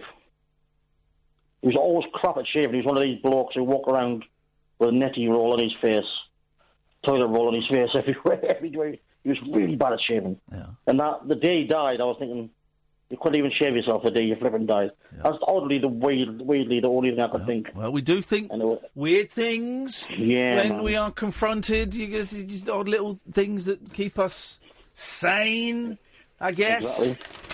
But when I came out... Yeah? Like when I went in, I must have been in there for over an hour. But it felt like 5 minutes. Yeah. And when I came out, my mum and dad were divorced, so she didn't want to come in. She stayed in the car with me cousin and me brother. And when I came out, gone was the rain, and the birds were going nuts, like singing, screeching. It's all seagulls around Sunderland because it's near the coast. And so there was just a cacophony, the noise was amazing. Yes. And my mum was going, that just literally just happened as you walked out the door. Yeah. And I was like, jokingly said, it's probably me father. Yeah. And so now... There's a seagull. No such thing as a seagull. There's no such thing as seagulls. No, there's no such thing as seagulls. They're gulls. There's no such breed of bird. Everyone who says, seagull. Well, you're an idiot, because there's no such breed of bird as seagulls. They're just gulls. They're just gulls. But... Yes? Being obsessed with birds, like that lady Wendy who's just been on. Yeah. I like talking to the little birds and thinking, well, maybe he's in there. Yeah. Just keep an eye on us. Because I've got a little garden by my window where I sit all day. Yeah. And all the bird feeding accoutrements are really close to the window. Okay. And so they're getting very tame. Yeah. So it's just weird how there you go, mate. She was talking about the little birdies. Yeah, we have a little recap now. Don't give us a recap of what you've just said. I know, I'm just saying. You said it! She was talking about the little birdies. Good. I thought, there you go, there's my little story. There you go. Thank you for sharing that, Claire. And you're a good sport. You can take a gentle ribbing, and we appreciate that. Thank you very much indeed. 0344 499 1000. This is Talk Radio. The Late Night Alternative with Iain Lee on Talk Radio. We'll get you talking. 0344 499 1000 is the telephone number. If you want to give us a call, you'd be very, very welcome to. Another hour and a half of this. Here's the thing, another hour and a half. Then I bought this webcam, right, that is a night vision. Night vision! And is recommended to me by Will Guyatt, the technical guru. But he's no Fevsy, the gadget detective, right? So he recommended this webcam, because I want to stream me sleeping live again. Because it was such a thrill for everybody before. I think this is where my fortune is going to be. This is what I'm going to be remembered for, is me streaming myself sleeping. So I wanted that. So I wanted to sleep with the light off this time. Although I've got an eye mask. So I bought this webcam, right? And it does sound and pictures. Oh, right? God, sound. They're going to get the whole They're going to get the whole experience. They got the whole experience last time. You go to youtube.com/Iain Lee. There's a 14-hour video of me getting ready for bed and then sleeping and farting. It's just the body, mate. It's just a human body. Get used to it. Get used to it. And so I've got this camera, and the picture quality's not great. I'm disappointed by that. Okay, fine. And you can watch it. I can watch it on my phone. I don't know if my computer were turned on, I could log into my phone now and watch this camera, right? But you can't. To do it on the computer, you've got to go to a web page. So I've got an app on my phone. On the computer, you've got to go to a web page. Now, here's the thing, guys. When you go to the web page, it doesn't stream sound. What the? Doesn't stream sound. And I threw the box away. So I can't send it back. So I emailed the company and tweeted the company and said, this is bullshine. And I looked online. It's a known fault. There's companies in America, and I tweeted them and said, I feel really peeved that I've spent money on this and I chucked the box away and it's useless.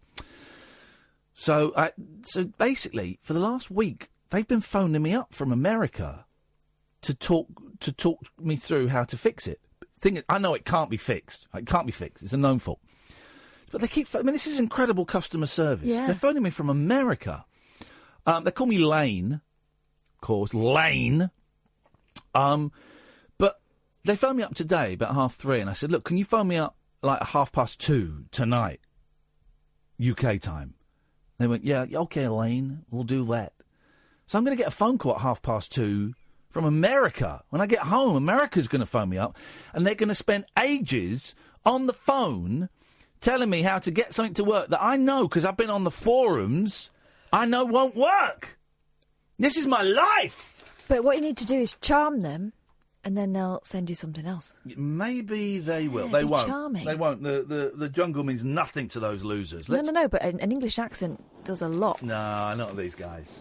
Yes, hello, Tracy. Good evening, Tracy. Good evening, Iain. How are you? Very, very mediocre, Tracy. What can I do for you this evening? Well, I'm a first-time caller, and I'm driving, listening to all sorts of stories, and I just thought I'd tell you a story about my husband, who yeah, go on.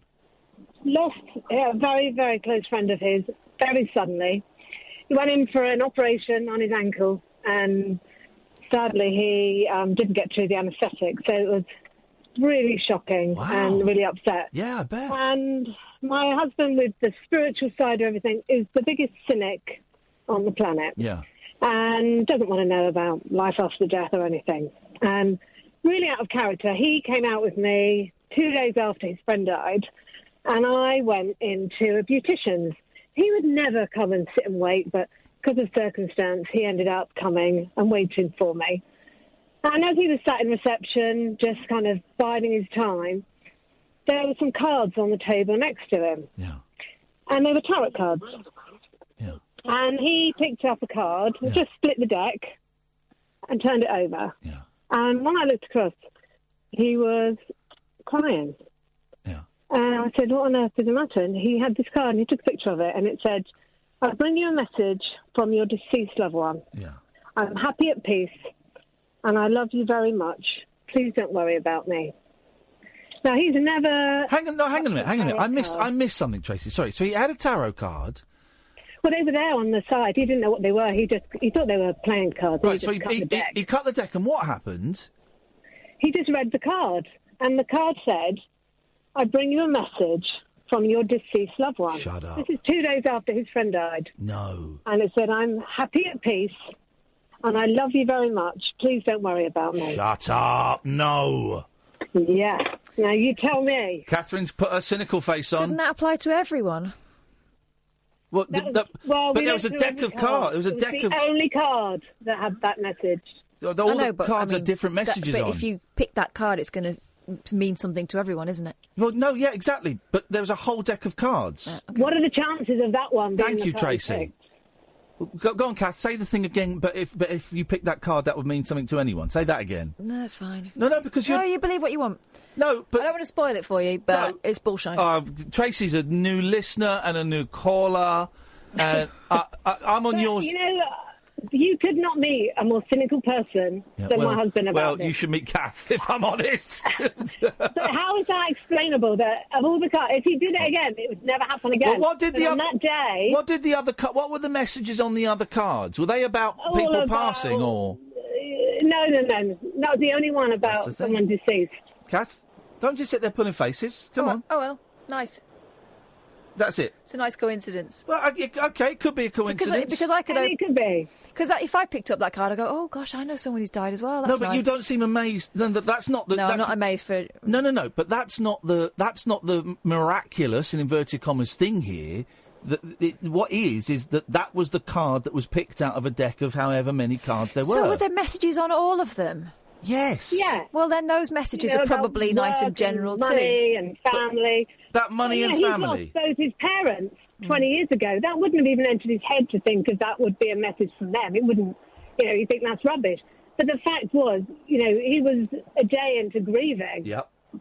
And was absolutely distraught that this closest friend he had just been taken from him with no ill health, and was absolutely devastated. And that suddenly in front of him, you think, well, what? It's a coincidence. It's the only explanation that you can have if you're a cynical person about spiritualism. But it's a very scary one. There's two explanations, two possible explanations as far as I can see. One is it's coincidence. One is it's a message from beyond, from the universe, from beyond the grave, from whatever, from a power that we cannot comprehend. It's one of those two, and I'm open-minded enough to. Oh, you think there's a third option? No. I think it gave him comfort, whether it was true or not. Yeah. It was something that made him kind of go, okay, well, no, I'm going to take that. I want to take that. And message. That's the thing we're overlooking. How did it make him feel? Yeah, it made him feel better. Yeah. And think, well, maybe that is true. And probably sit him now, he'd think, well, that was rubbish because it happened a few months ago, and what's the reality of that really happening? So he'd probably be more cynical about it. But in the moment, it helped. Yeah, and there you go, and that's the key that I think maybe we overlooked a little bit. Well, I'm sorry for your loss, Tracy. That it was just going for an operation on the ankle. Yeah, just went in for an operation, and he's a fabulous character, and actually made a joke of the fact he wasn't going to be walking for a few months, and bought himself a mobility scooter. Oh no! And actually put the punch show on that came with it to make himself look mad, but really sad. I'm really sorry. That's really sad. Thank you so much for calling and sharing that, Tracy. It's appreciated. You're welcome. Thanks, Tracy. Safe journey home. Thank you, Tracy. 03444 499 1000. You were misunderstandings. You misunderstood. My Spider-Man. No, I didn't misunderstand it. Well, you did because you were. People believe what they want to believe, but it's clearly nonsense. Okay, this is the thing, dear listener. When my mum, my aunt, being a bee. My auntie and my grandma spent a whole night, talking to a mysterious light on the wall. A couple of days after my granddad died, right? before they realised it was, those silver coasters. It was just the light reflecting off that. Do kids still reflect sunlight from their watches into teachers' eyes? No, because kids don't wear watches anymore. Idiots. Idiot kids. But you do have this, and there you're doing it there. What? That. You do have this... I'm being reprimanded for a look on my face again. Petulance. You do have this thing where you make... Because I'm very, as you know, I'm very, very spiritual.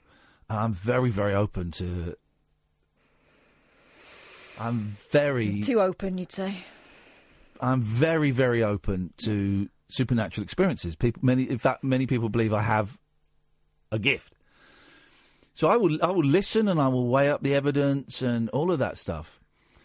But as soon as someone says something spiritual, something that science can't explain. Well, it's a Can thing. explain. Of course, science can explain. How does science explain that? When you die, you die. No, how does science explain the card? Well, it would be weird if that never happened.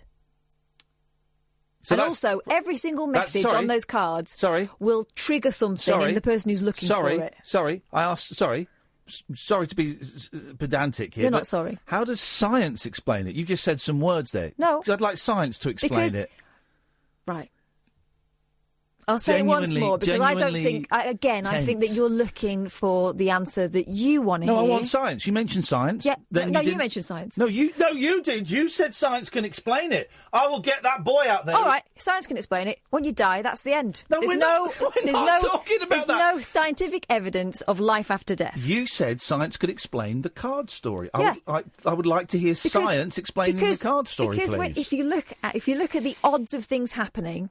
Oh, in the whole world. It's about probability. Odds aren't science. Odds is maths. Probability. Maths. Which is okay, maths. well, it's scientifically proven. Well, where? You're just saying words. You know about probability and the theory of it. I know that you're probably going to get a slap. Wow. And there you go. You see, she can't have a discussion. You can't have a discussion. She just closes down. Hang on a minute. I'm getting a message through from beyond. But they can only speak in sign language. OK, she raised her middle finger at me, guys. I think you knew that was what was going to happen there. And I apologise. I'm keen to... Oh, the spirit is strong. Do we raise two fingers there? Oh, God! When you said you were open, you weren't joking. Yes, that's the spirit is strong with that one. This is Talk Radio. The Late Night Alternative with Iain Lee.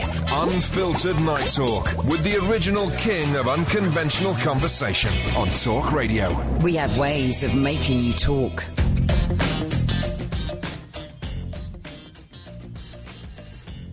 Oh, 0344 499 1000. Good evening, Nick. OK, we'll come back to Nick in a bit. Let's try Simon. Good evening, Simon. Evening, guys. All right? Yeah, good, thank you, mate. What you got? Right, what's wrong with Kath tonight? My God. Are you going to tell me to cheer up, Simon? No. Good. I'm not brave enough. Crack on and stop analysing me. Let me just give you my tale, which I'll try and keep brief. I moved to the south of England in 1991, and I'm originally from a town which is not too far from Cap. I think I've told you before, I was born and raised in Luton. I'm sorry to hear that. Miles away. Oh, mate, it is a tragedy, but we won't go there. Luton was where I had to go for my speed awareness course the other day. Oh, the people there were scumbags. That'll teach you. Oh, yes. Yeah. Actually, everyone at the speed awareness was five of them. Yes. Anyway. Yes. So, my house, my family home, was 5 doors down from my grandparents' Two home. doors down, they're singing and dancing and having a party. And the only thing that really has been significant my whole life is, oh, I love it. Oh, this is apt. You said it wouldn't be long, and it's been on for about 5 minutes. All right, my nana planted a rose bush before I was born, okay, in the front garden. And I went through a phase a few years ago of doing car boot sales. And with my mum's permission, I cleared out the loft and I went and sold all the rubbish in the loft. Yes. And there was a couple of silver goblets. And I asked my mum, I said, can I sell these? She said, that was your nan and granddad's silver wedding, something to do with their silver wedding. Okay. So she goes, you can't really sell them. And I was like, well, you know, I'll give it a go. If they sell, they sell. She says, right, okay, well, give it a go. Anyway, did the car boot sale. The only items that didn't sell were the goblets. Yeah. A couple of weeks later, out of the blue, my missus at the time said, shall we go to Luton? And I went, why? She said, just so I can see where you come from. And we do a bit of shopping and that. And I was like, all right then. Went back to the family home, and I was transfixed for the first time ever for ages and ages and ages on that rose bush. Yeah.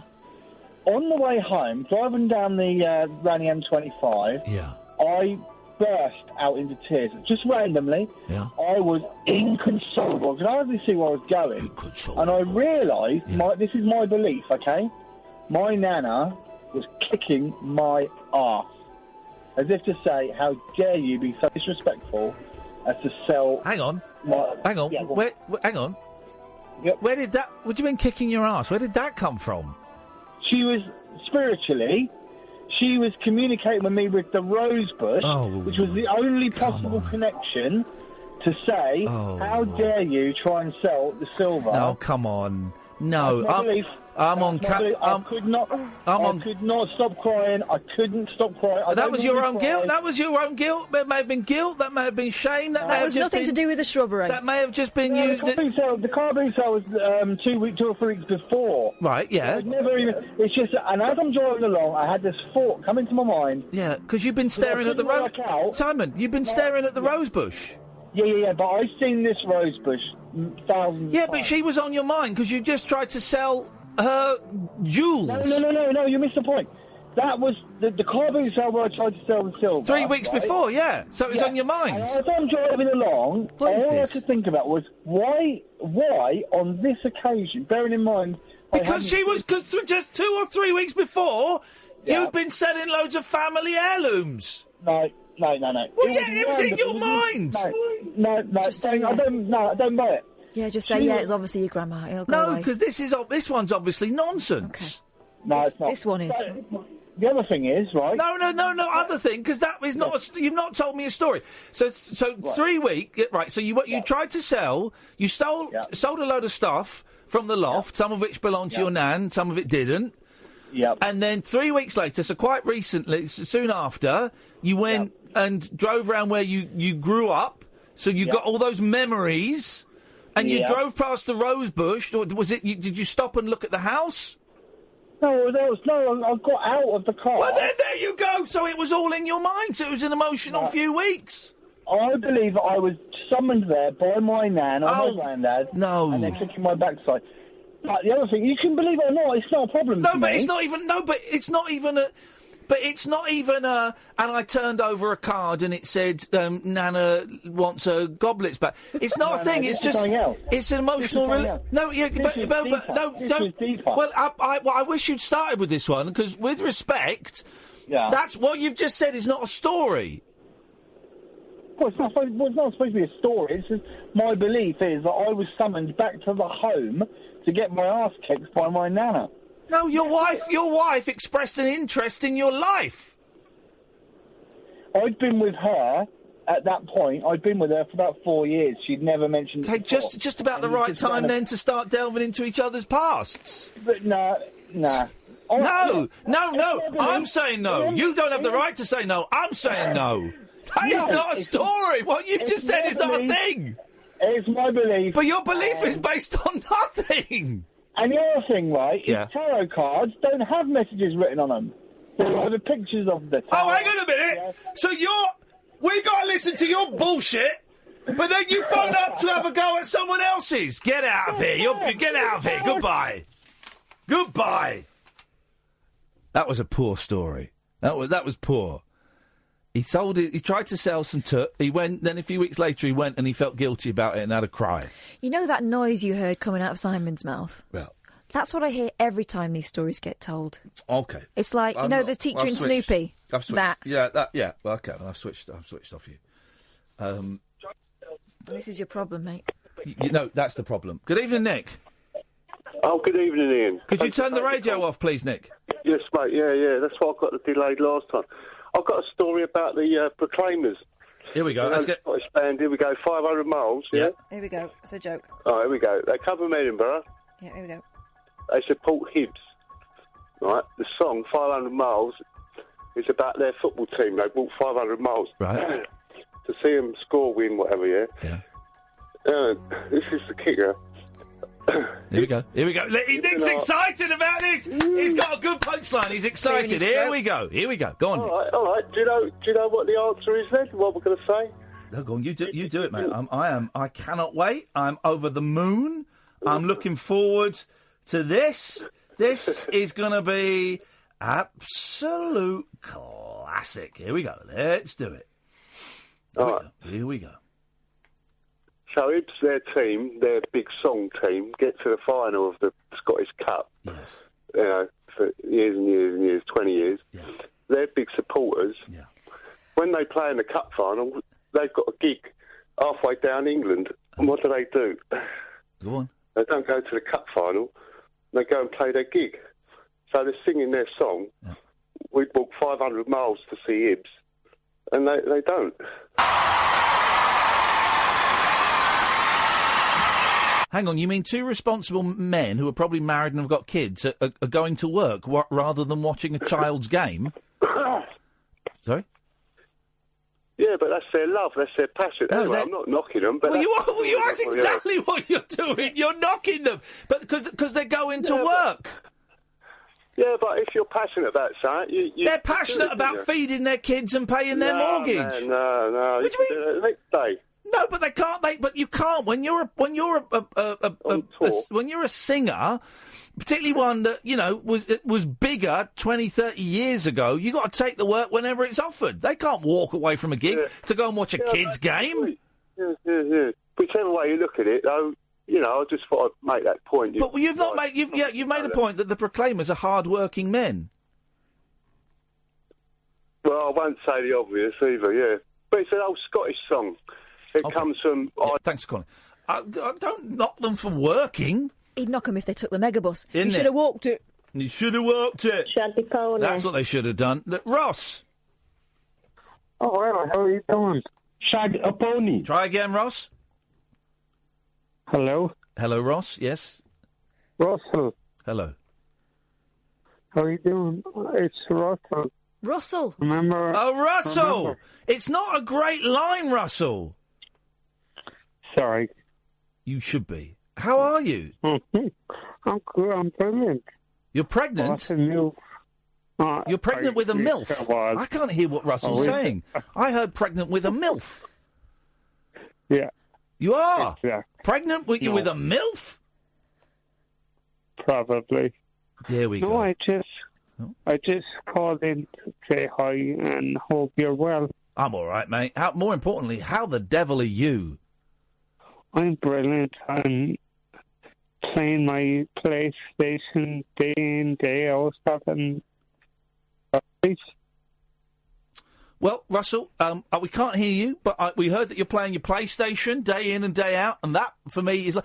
Can anyone tell me, right? 'Cause thank you, Russell. It's good to hear from you again. Hopefully we'll speak again on a better line. Because games are so expensive, right? Is the new Spider-Man game any good? And can someone get me... Sam's giving me the yes. Rufus Hound says it's amazing. OK, I bet he got it for free. Right? I was in the jungle. Why can't I get free video games? I used to get free video games. Why can't I get free video games? Dear Spider-Man, please send me a free video game. Good evening. I might buy it this weekend and stream it Sunday night. Good evening, Dion. Good evening, both of you. Welcome to the... jungle. Welcome to Flannery's, where dreams come true. Pick a lady or a man. Yep. Heard you talking about a camera. I've got a great camera. Bet you have. It's 1080. Don't start saying numbers because it doesn't mean anything to me. Oh, it's HD, 1080. Yeah, OK, yeah, I've got a 1080 HD camera, but is it night vision? Yes, and it's all built into a pen that you can actually write. Oh, shut up. Shut your face. What? Shut up.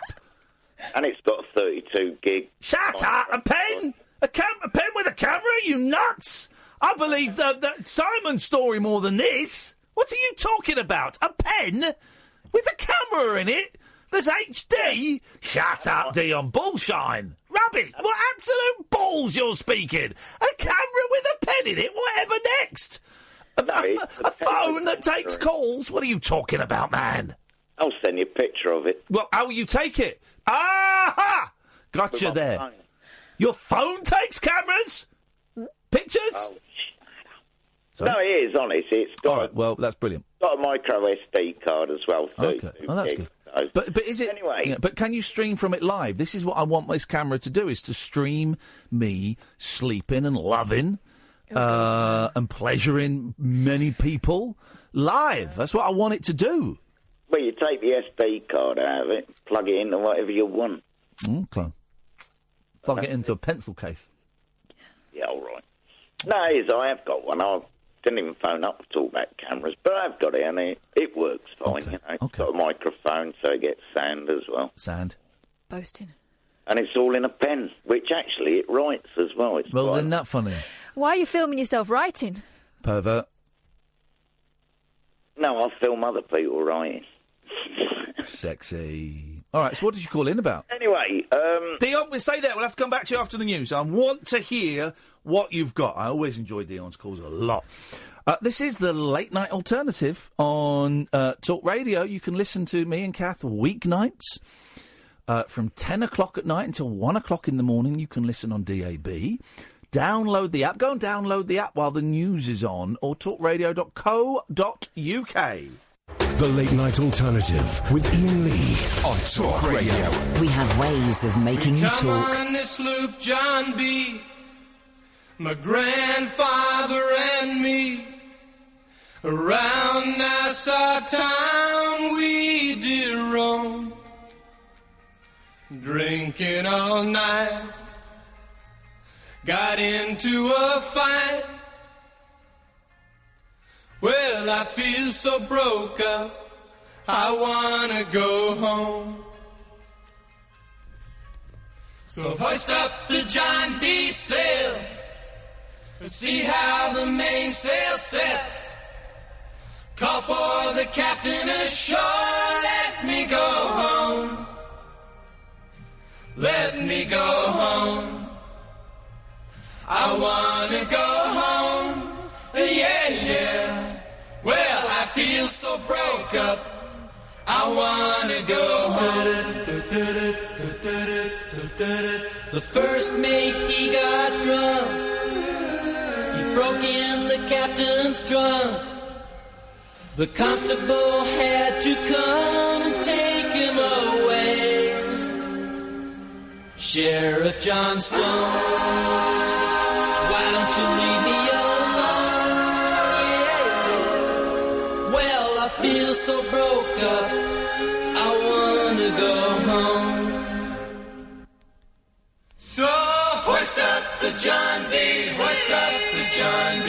See how the mainsail, see how the mainsail. Call for the captain ashore, let me go home, let me go home. I wanna go home, let me go home. Hoist up the John B, hoist up the John B. Feel so broke up, I wanna go home, let me go home. The poor cook, he caught the fits and threw away all my grits. And then he took and he ate up all of my corn. Let me go home. Why don't they let me go home? This is the worst trip I've ever been on. So hoist up the John B, hoist up the John B. See how the mainsail, see how the mainsail. Call for the captain ashore, let me go home, let me go home. Wanna go home, let me go home. Ooh, yeah, yeah. Feel so broke up, I wanna go home.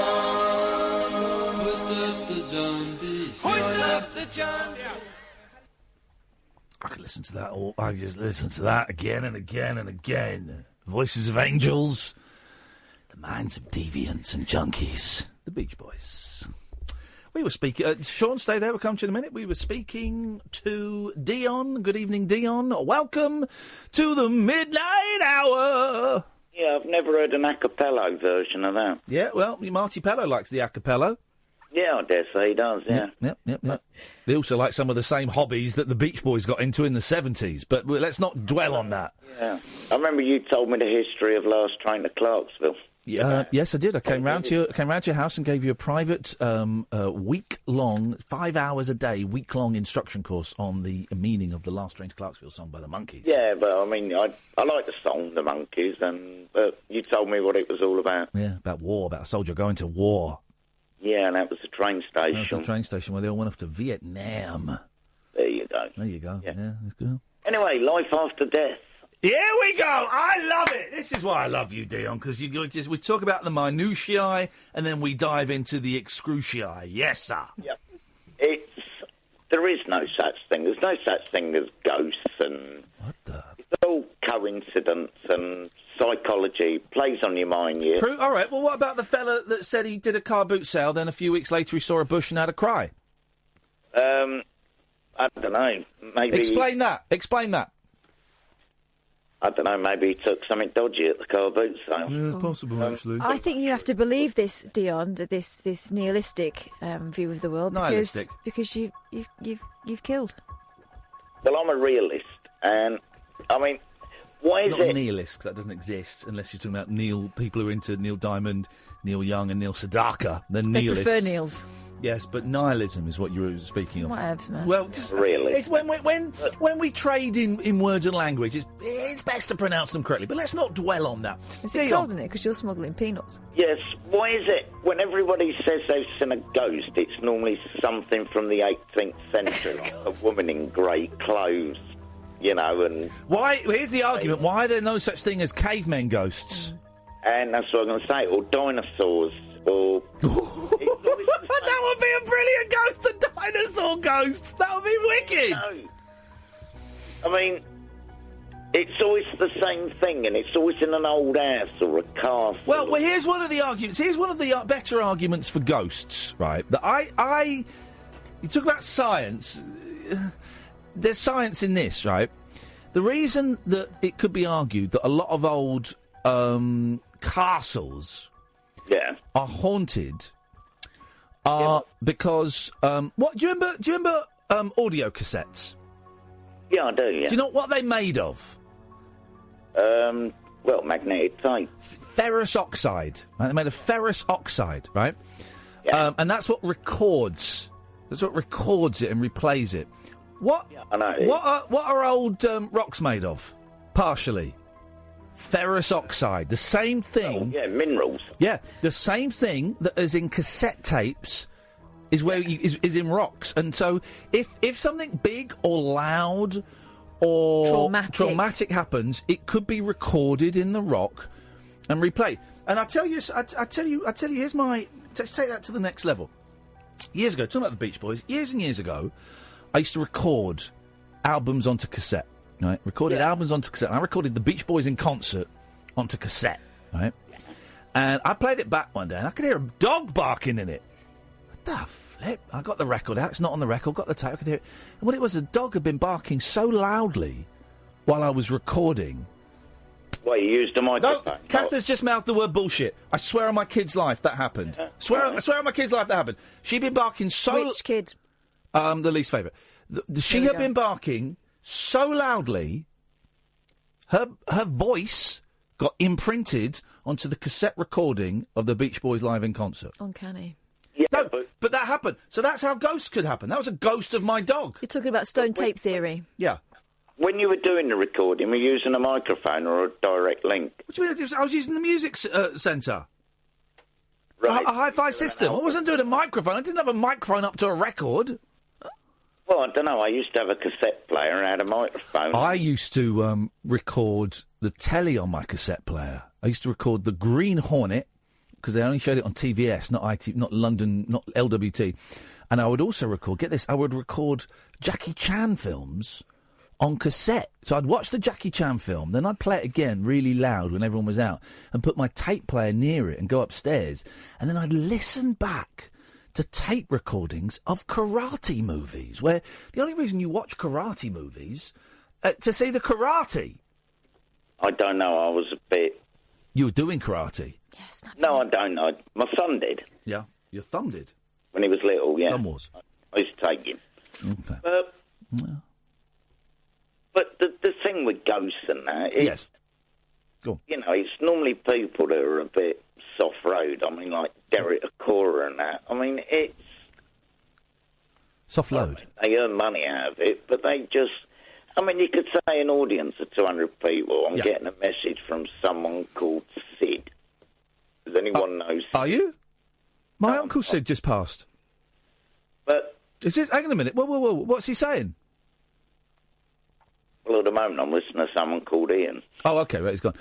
Well, no, but now you're talking about a different thing. Psychics and mediums, yeah, it's probably... I suspect that a lot of that is bullshine, but that's different from ghosts.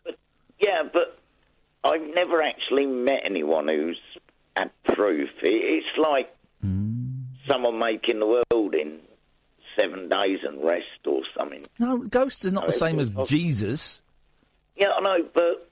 Well, Jesus didn't make it, his dad did or something. Yeah. My son started saying Jesus a lot, and I said, whoa, man, we've just got to be careful saying that. Hey, my son did a really good thing, right? He goes to this Lego club after school, and he came out, and we got in the car, and he said, Dad, I've done something really naughty. Do you want to hear it? I said, yeah, I'd love to, thank you, yeah. And he'd nicked a bit of Lego, one tiny little Lego piece, tiny. And he showed it to me. I said, oh, why did you do that? He said, I really like it. I said, well, it is a cool bit of Lego, but you know what? I think we should probably go and give it back to the guy who does the class because... And you're not in trouble. I'm not saying you're in trouble. But, you know, we don't take things just because we like them. No, you don't. And I walked him back to the teacher and I said, just really sorry, I think we picked this up by mistake. I just wanted to bring this back. And the teacher was like, oh, OK, brilliant. And we went and sat back and I spoke to my son. I said, how do you feel about that? He said, a bit sad, but OK. I said, you're not in trouble. That's what you know, you're not in trouble. You did exactly the right thing telling me, and I get it. I see things that I like, and I want them to come home with me, but they belong to other people, you know, and that's cool. And then we drove off. That was quite good dadding, wasn't it? Excellent dadding. Because part of me was thinking, oh, it's only a tiny bit, we'll take it home. I thought, no, I can't. I can't. It's a teaching moment. Yeah, I can't. And we walked back. But also, well done for not shaming him, because the important thing is that he told you the truth. Exactly, and I wasn't going to do that. And as I was walking over to the teacher, thinking, right, how are we going to phrase this? Oh, we've picked this up by accident, I think. I just thought it best if we gave it back. That's also, Iain. Yeah? That's also a good lesson in life. Yeah, it's good bit. I was proud of that. Good little bit of dadding, that was.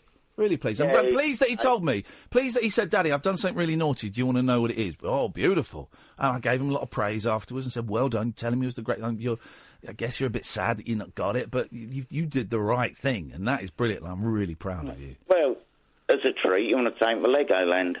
And nick some there, because they got loads. No. You don't reward him for doing what he should have done anyway. Oh.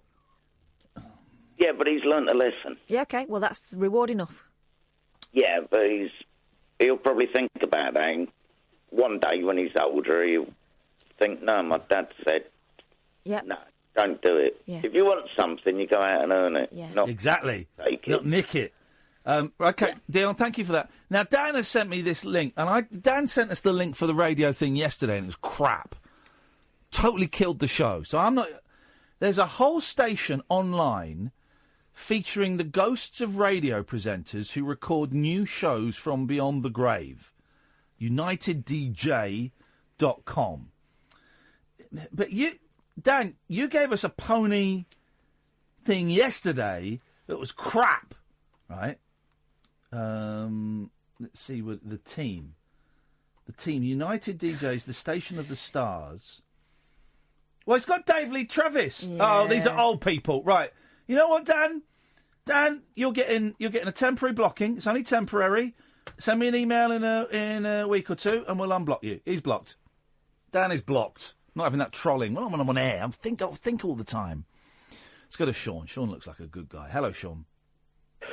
Iain, Kath, how are you doing? Very well, Sean. Good stuff. Glad to hear it. First-time caller, just so you know, so I'm getting a little bit nervous, I guess. Have we never spoken before? Because your voice sounds very, very familiar. Well, we did speak in Edinburgh a week or so back. I was Go on. I was at your show at the Rabbit Hole in Edinburgh. Remind me who you were, because we spoke to a lot of people. Who were you? Well, if you remember... Yeah, OK, yeah, steady. I had to use the dump button there, which is kind of ironic. OK, yeah. And I said intermittently, and you pissed yourself. Do you remember? All right, just watch. That's a yellow card. Just watch your land, because we're not at the rabbit hole now. We're at Talk Radio now. So I know. Sorry, and I beg your pardon. That's okay. Sorry, Kath. I've heard it all. Okay. Well, I hope I get even half as long as that last guy did, because he was on for ages. I thought I was going to fall asleep. Okay. Well, you're close to getting cut off because you've used two words that we can't really say. So I'm so sorry. That's okay. I am a complete novice at phoning in. I do apologise. And manners. Yes. Okay. Right. Go on. What you got? But so many things to talk about. My God, I wish I had a pen because I'm in holiday B&B and I don't have a pen, so I've had to try and commit it all to memory. Yes. And it's so much I can't. Well, let's just instead of doing the preamble, let's just dive in for the swim. Right, let's get into the amble. Let's go first up with the most important thing, Tommy Wiseau on Thursday. Yeah, Tommy Wiseau. I'm meeting Tommy and Greg on Thursday. I'm meeting them at 1:15 in London. I cannot wait. You will be amazing. Well, I've heard that he's quite a tricky interview, actually, so it might not be. Well, yeah, that's a possibility, but I really hope he shows up, and I really hope he does it, because the listening public will love him. And they've got a new film out. They're here, as well as doing the Room screenings at the Prince Charles. They've got a new movie out as well, I think. Right. Which I've got a link for, which I'm going to try and watch tomorrow. That's what I'm going to do. Well, I wasn't aware of that, but thanks for the tip. Oh. The other stuff is, you mentioned Castle a wee while ago and ghosts. Yes. I visited Beaumaris Castle in Wales this morning. Yeah. And I don't know if you've ever been at all, but it's an old... Have you? Oh, there you go. It's an old Edwardian, Edward I castle that wasn't finished. Yes. Nice conker trees round about it and stuff. Lovely. Love a little bit of conquering. Oh, lovely conker trees. As did the Kings. There's some lovely low-hanging conkers that I thought, I'll grab a few of those from my grandson when I go home, because I'm on holiday in Wales, as I say. Yeah. And I grabbed a few conkers, came back out, went to the toilet, got in my car, and the battery was flat. And I'm 160 quid out, thanks to those Beaumaris ghosts. Or did you leave the lights on? No, I didn't. It just, my battery just died. The EA guy confirmed it. He says, yeah, the battery's dead. I was like, oh, no, but I'm 160 quid out. Oh, hang on, batteries don't cost 160 quid? No, my one did. Well, what is it, made of jewels? No. Holland? Typical, well, it's you know, you need a battery. Those guys have got the battery. You're paying 160 quid. There you go, have that. Okay. How far can you bend over? Okay. But anyway, that was that. Oh my God, there's so many other things I want to talk to you about. The chocolate wrapper stuff last night, hilarious, loved that. Thank you. And before I forget, Fenella Fielding, apparently. Yeah, what a woman passed away. Oh, what a woman! Yeah, great actor, coming, of course. Great performer, funny, sexy. Mischievous, amazing. Great performer, amazing eyes, funny lisp type thing. Whenever I put on false eyelashes, which is not very often, I was worried that I'm going to look like Fenella Fielding because her eyes always looked a little bit off. Oh, they did. They're a little bit. It's great though. Yeah. You could do worse than look like Fenella Fielding back in her heyday. The beautiful woman. I'm all right. So there's a few things for you just to throw at us right here. I'm kicking myself now because when I come off this phone, I'm going to be, I should have said this, I should have said that. Yeah. But anyway, great show, guys. Thanks very much for having me on. Sean, thank you very much indeed. It's been an absolute pleasure. We will speak again soon. 0344 499 1000. Empty switchboard, guys. So that means anything can happen in the next 40 minutes. But it's up to you. This show is like a choose your own adventure book, fighting fantasy book. You decide where this goes. Generally, you drive it into tedium, but let's see if we can make it a bit of fun. 0344 499 1000. This is Talk Radio. Take a trip into the alternate reality of late night radio. I think I'm in something like the Matrix, and so are you. The late night alternative. Hello. With Iain Lee. Is there anybody out there? On Talk Radio. Hello. 0344 499 1000 is the telephone number if you want to give us a call. We spoke yesterday about the idiots. The idiots, man. The idiots that have personalised number plates.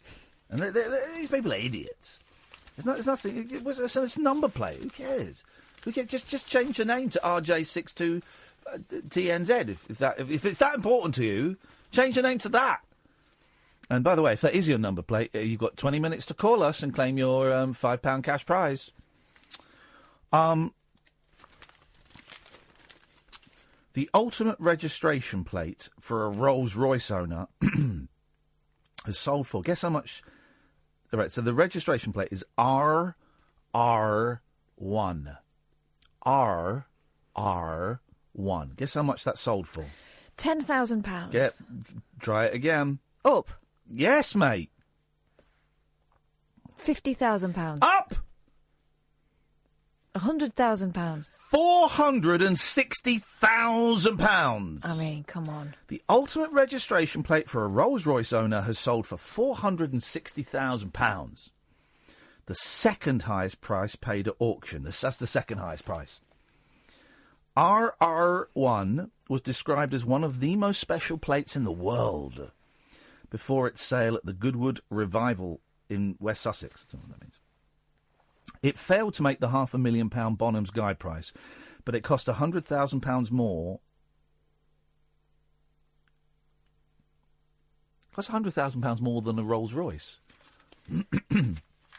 But it cost £100,000 more than a new Rolls-Royce Phantom, the firm's top-of-the-range limo. This is how stupid these people are. That's stupid. I bet he's a vapist as well. It's a bloke and it's a vapist. Yeah. It's a piece of plastic and it's only given value because you divs are willing to pay it. For the same price, you could buy 65 Dacia Sanderos, the UK's cheapest new car. The plate was bought by an unnamed buyer. It is not known whether it is an investment or will go on to a Rolls-Royce. The most expensive registration plate was 250, which sold for £518,000 4 years ago. Why is that expensive, 250? 250, I don't know, 250. 250. 250. What does that mean? Doesn't matter. What does it mean? Doesn't need to mean anything. Good evening, Nigel. Are you all right? I'm very well, thank you very much. What you got for us, Nigel? Well, I want to talk about number plates because another number plate that sold years ago was 51NGH. Hang on, let me write this down. I've got 51. Sing. Sing. N for November, G for Golf, H for Hotel. Sing. That's right. Here we go. That's over £250,000. People are idiots. The Singh family are idiots. I'm not going to say every Sikh is an idiot, but... So, I'm not. Tell you that DVLA in about, I can't remember, the early 90s or the late 80s were very clever because before DVLA was formed, it was a local vehicle licensing office, you see. Yeah. And they bought... by the way, Nigel, I'm using your phone call. I hope you don't mind, but I'm using your phone call to buy a Zoom H6 recorder because the place I ordered it from previously just told me they won't get it in time for our show in Brighton, so I'm having to order it from somewhere else. So I'm just using your phone call, Nigel. I'm listening. I'm paying full attention, but I'm using it as a little buffer. Away you go. I'm happy. Let's zoom together. So consequently, DVLA was formed and they had loads of stock of number plates. Then they started doing DVLA cherished auctions. Oh. And that's how the market suddenly took off. Everyone that buys a personalised number plate is an idiot. Well, you know something? In America, they're called fantasy plates. They're about $60. Oh. So here they're like... Well, you said tens of thousands, hundreds of thousands of pounds. Yeah. Well, crazy money. Just go and buy a car. Who cares? Yeah. Who cares? And the other thing is, if you're being a bit naughty and having something which you shouldn't have out of your relationship, sorry, people know where you are because I've seen that car there again. Yeah, exactly. The number plate. Well, at least maybe it's a good thing. At least it keeps people fidelitas and not cheating us. Thank you very much indeed, Nigel. It's appreciated. 0344499. 1000 is the telephone number if you want to give us a call. You'd be very, very welcome. There we go. Order placed. Oh, I've got to enter my credit card. Can you do something, Kath, while I'm doing this? Because this is important. Yeah. Go. Here we go. Great Gran passes driving test 50 years after she took her first lesson and says she never thought of giving up. My initial thoughts, she shouldn't be allowed.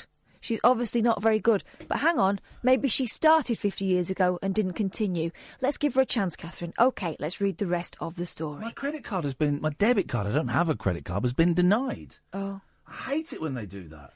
A great-grandmother has finally passed her driving test more than half a century after taking her first lesson. June Evans started learning in 1967, but gave up after 4 lessons to focus on raising her 2 sons. Okay. This is a misleading story. Okay. But the 75... Why is it misleading? Well, because the suggestion is she's just passed and she's been trying to take it for 50 years. No, she hasn't. That's not what the headline says at all. The headline says she had her first lesson 50 years ago and she's just passed the test. But it says she never thought of giving up. Well, she did give up. She let it go for however long. Let's continue. Well, I don't think that's just putting something on pause isn't giving up. When I'm watching EastEnders that I've taped the night before and I pause it to go for a shit, and then make a sandwich for 50 years, and then come back. All right, I haven't given up. We'll discuss this when you've been to the toilet for 50 years and then come back, because that to me feels like more of a commitment than the EastEnders. I haven't given up. Yeah. The technology will have changed in 50 years. You won't be able to watch it anymore. So don't talk nonsense. The fact that I'm taping it implies that I'm using old tech anyway. Oh, well. Get to it. I'm still trying to order this now. So she gave up in 1967. It says gave up. She gave up after 4 lessons to focus on raising her 2 sons. Okay. So then in the title it says she never thought about giving up. She didn't think about giving up. She gave up, though. Let's be honest. Really, this tone is... But the 75-year-old, who now has 3 grandchildren and 1 great-grandchild, never gave up on her dream of driving. She returned to the road last year after husband Brian, 83, decided to quit driving because of his age. He taught June in the couple's BMW 5 Series, and after failing her test 3 times, she passed on her 4th try last week on the day of her 57th wedding anniversary. June, a retired hairdresser from Great Barr in the West Midlands, says... Great, it's a great area. I'm trying to relive my youth. I felt confident with Brian in the car. We've had our ups and downs and a few choice words have been said. You're doing the Brummie, but you're not doing the old. You've got to hang on. Do the 2. I'm trying to relive my youth. There we go. I felt confident with Brian in the car.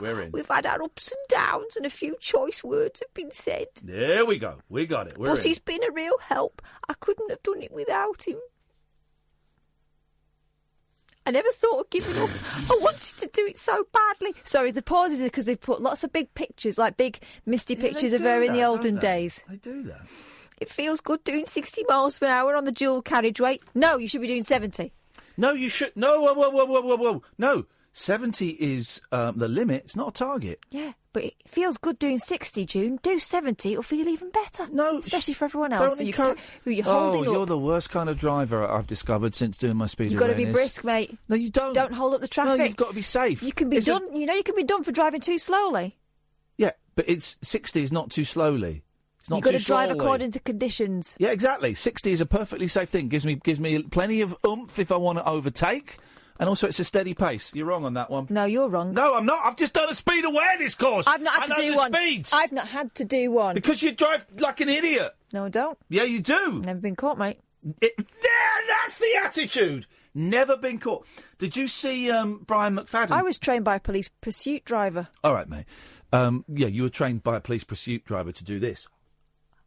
Wow. Not to drive a car. That is incredible. Did you see Brian McFadden got banned from driving? And he started tweeting...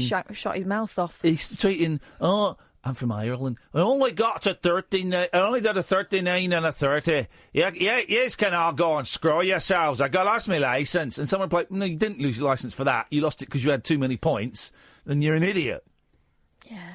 I lost my licence for that. Here we go. She's still talking. You're very rude. She's an old lady. No. Feels good doing 60 miles per hour on the dual carriageway. Feels good doing 69 on the dual carriageway. You know what I'm talking about, lads? That's an instant ban. If they catch you. Which they will, because you can't see. Depends. No, you can. You could do it. Stop it! It feels good doing 60 miles per hour on the dual carriageway, but I always remember to stick to speed limit wherever I am. I'm not fast, but I can put my foot down on the open road. I've not had any accidents since learning how to drive. I think I'm quite a good driver, but she's a nightmare.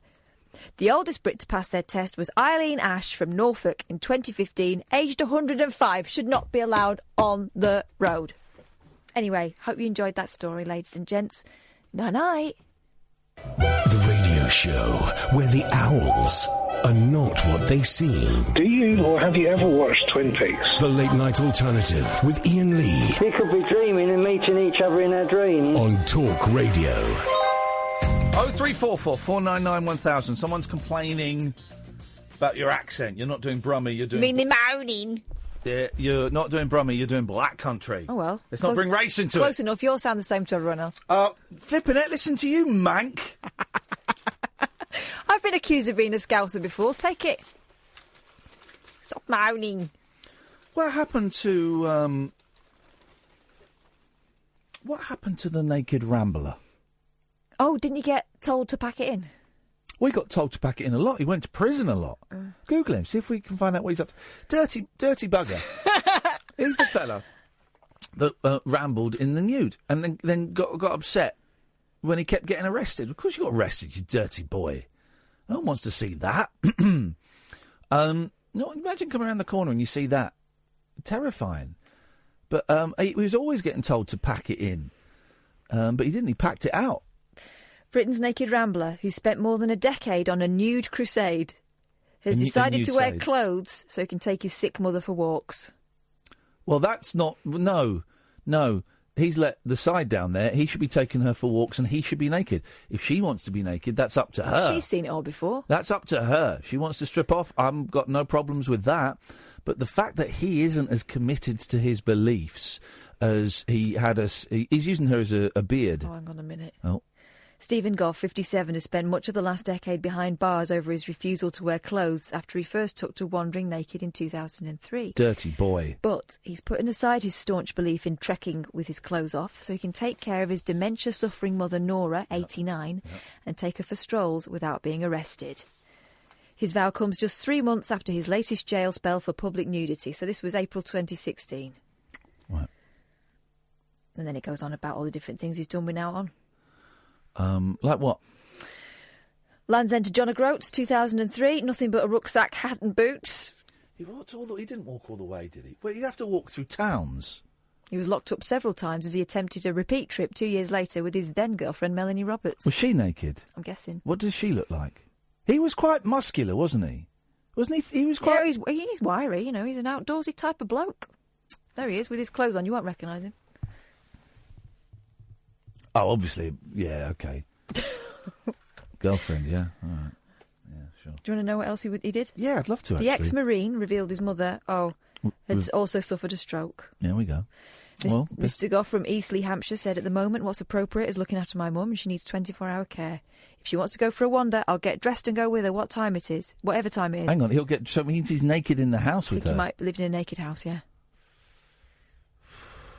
Obviously, I'm clothed when I'm doing all this. I'd get arrested if I wasn't, and then she'd have no one to look after her. 0344 499 1000. There are some families that live naked, and that, to me, that is highly inappropriate. I've never seen my dad's privates, and I don't miss it. Yeah? No. That's weird. Listen, if you want to do that in the house with your partner, fine. That's fine. I think it's weird. I don't think it's weird. That's fine. Do whatever. Whatever. I like to walk around in pants. Do whatever. When you got kids, do you walk around like naked in front of the cat? No, I don't. No, I don't. Because she's quite judgy. She is very judgy. You locked eyes with her when she was doing a poo the other day. No, it was the most uncomfortable thing. Really, no one wins in that situation. No one wins. I couldn't look away. But when you got kids there, that is messed up. No. That is a very, very strange thing. And it's like nudist beaches. Kids going naked on the beach up to a certain age, that's fine. I don't have a problem with that because kids... But if you're specifically going to a nudist beach so that you can be nude with your kids and with other strangers, no. That's not right. And that also doesn't feel very protective of... I don't know. That doesn't feel right to me. But maybe that's because we've grown up in an extremely closeted environment. Well, we've got closets and we put clothes in there. When I lived in Spain, we had a friend called Lotta from Finland. Yeah. And she... Oh, a Lotta from Finland. Come on, that's not bad. And she used to talk like that, Lotta. We used to call her Lotta Love. Yeah. Because she was very, she was very liberated. A Lotta from Finland. Hmm? A Lotta... A Lotta from Finland. Yeah, there are a lot. No, She but was I'm a doing her twin name. sister as well. I'm doing her name. Go on. A Lotta from Finland. She's called Lotta. Yeah, Lotta from Finland. Lotta from Finland. Lotta from Finland. Yeah. I'm doing a joke. Anyway, I met her through my friend Fernando, an actual person called Fernando. Wow. And I said, "Oh, hi, Lotta. How did you meet Fernando?" She said, "Well, me and my twin sister, we were in the sauna and we met Fernando and his brother Diego and we got to talking. And I spoke to Fernando and Diego and they were all in the nuddy at the time, apparently. All of them. And that's how they met." There's, what's that, Spielplatz? Spielplatz in near St Albans. And there's nice, but good, they're good folk, but deviants. I went there, local radio, everyone goes there to record a piece. I didn't take my kit off. I've never been. But they tricked me, because most of the people there were, you know... average specimens. What you'd expect from nudists, you know what I mean? But they brought in... Beardy. They brought in... they had a couple of ringers there. They honestly, there was a couple of ringers on display. They'd brought in some ringers. No, they had. There were 2 ringers there. I couldn't stop staring at these ringers. You know what I mean, don't you, Carol? Hello. They brought in 2 beautiful women. Did you flash up the bat signal? Yeah, it was. Yeah, it's a ringer. You'd be very disappointed if you went to a nudist beach. Why? Because there's no supermodels on there. No, that's what I'm saying. It's overweight German ladies. Yeah. That sometimes, after a certain age, people should keep their clothes on. What is that age, Carol? Because I'd imagine you must be very close to it. Close to I've passed it. Well, keep them on then, you silly sausage. Yeah, but I was 55 when I'd had that photograph taken. Oh, and what are you now, 61? 61. I missed my birthday in a couple of weeks. Oh, you're going to be 62? So, no, I'm 61. Because I'm... What, hang on, you're 61? I'm close to the age of being 61. Okay. My birthday, so a few weeks ago. What am I on? I don't know, but I know what you'd like to be on. A few weeks' time. Yes. 9th of October. Oh, happy birthday. Yeah, it's not here yet. No, I know. I'm just getting used to saying how old I am. You're getting juiced? Used to. You're getting used to... I phoned up for a story to tell Kath. Okay, away you go. You speak to Kath. About ghosts. Go on. I've always said that my house is... I think my house is haunted, but I don't mind. I don't mind who lives here. They don't take any room up. So, anyway... I had my friend, Mr. Cynic, who came to help me. It's a funny name. To write some letters, because they were quite difficult to write, real personal stuff. Anyway, one time he was there, he started yelling, Carol, come here, quick. Because I'm upstairs trying to find a document out of a paper mountain on my hands and knees, and he's shouting me. Assume the position, Carol! What's the matter? Yep. He said, I have just seen a ghost in your kitchen, a real ghost, a proper ghost. Yep, not one of them fake ones. He said, I've never thought I'd ever see that. And I said to him, I thought my house was haunted. You didn't believe me, did you? So what was the ghost he saw? Go on. He said, Mr. Cynic, like you, Miss Cynic, or Mrs. if you don't mind. Mrs. if you don't mind. Mrs. Sorry, honey. It's all right, sweetheart. He saw a ghost in my kitchen. What shape, ghost? What shape? It was like a dark grey apparition. It's not like somebody's walking about with a sheet on their head. You don't see ghosts like that. Someone's having a fag. You see... Yeah, anyway... Yeah, so there you go. Never say never, because you just don't know what is going to happen. Beautiful story, Carol. Do you remember Theresa May and that silly question? And she said she was running through a cornfield and all that. What's the naughtiest thing you've ever done in your life? That is not the right answer. Go on, what is the naughtiest thing you've ever done in your life? Do you know what the right answer is? I'm terrified. Well, I don't know, because I'm not dead yet. Yes, Carol! Oh, so Carol. I don't know what I might get up to next week. I think we got a good idea, mate. Nice to talk to you, Carol. Yeah, take care. Ta-ra then. I'll see you soon. OK, thank you very much. OK, this is Talk Radio. Neon lit night talk for torch singers, trolley dollies, and train wrecks like me. Never know just where the conversation will take you. What I'm going to say sounds ridiculous. The Late Night Alternative with Iain Lee on Talk Radio. 0344 499 1000 is the telephone number if you want to give us a call. You'd be very welcome. Paul Ross is on at 1. Can't wait for that. It means we finish. It means we finish and we're done. I've not read this story, and I see a lot of people have talked about it today, but let's... right, let's have it then. Let's read it. Let's read it. Let's really read this story before we tear a new a-hole. Oh, my God.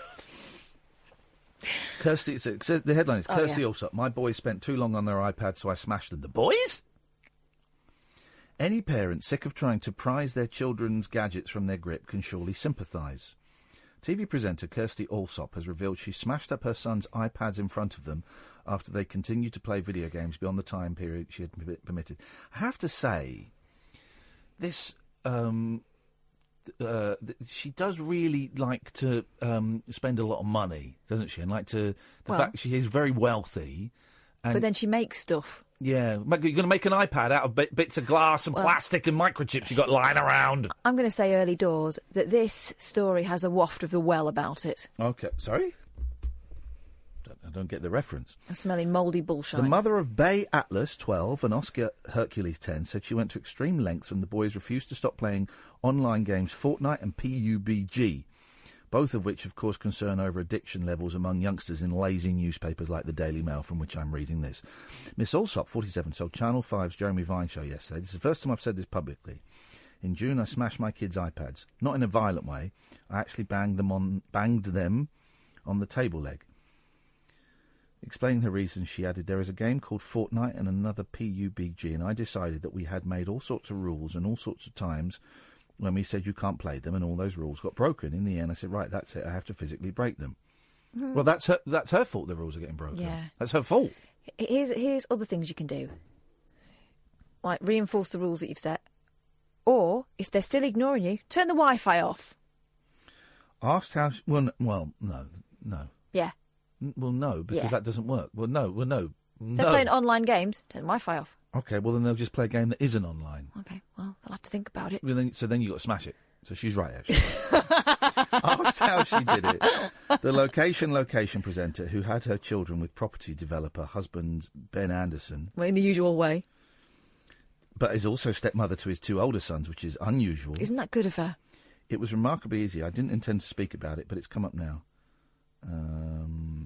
After causing a stir with the admission... with some people suggesting she might have been better off simply confiscating the expensive gadgets. Oh, this is boring. Last 10 minutes of the show, give us a call. What TV programmes do you remember? 0344, we'll take calls straight to air. 0344 499 1000. We had so much fun yesterday with my topics, and even though someone tried to weigh them down with boring topics... my topics are fun. So I thought for the last 10 minutes, instead of boring stories, and I'll just okay, my topic. Can I? No, because your topic will drag us down. No, you've inspired me. You're right. Okay. You're right. And I can see that yours is more successful than mine. Okay, 0344 499 I've learnt something from you. Okay. I'd like to launch another phone in. Yeah, please. What can you remember? Okay. What anything can you remember? Okay, except for TV programmes, because that's my phone in. Okay, what other things can you remember? Okay, so the 2 phone-ins we got now, and I bet I still get more phone calls than yours, so the two phone-ins now. My one, what TV programmes do you remember? 0344 499 1000, and we'll take calls straight to air. And Katherine's, what other things apart from TV programmes do you remember? Yeah. So let's get some calling. Let me get the calling music up, because this is gonna kick off. Okay.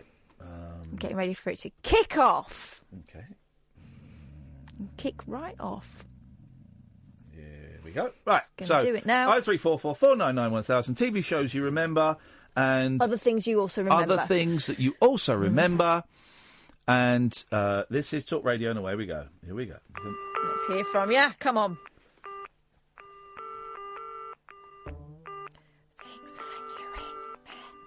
Come on now.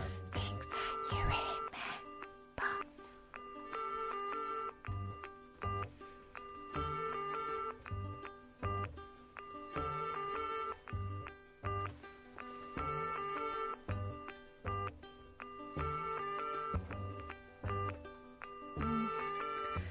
I think they might have forgotten. That's fun.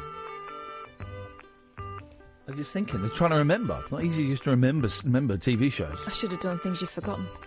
That's tomorrow.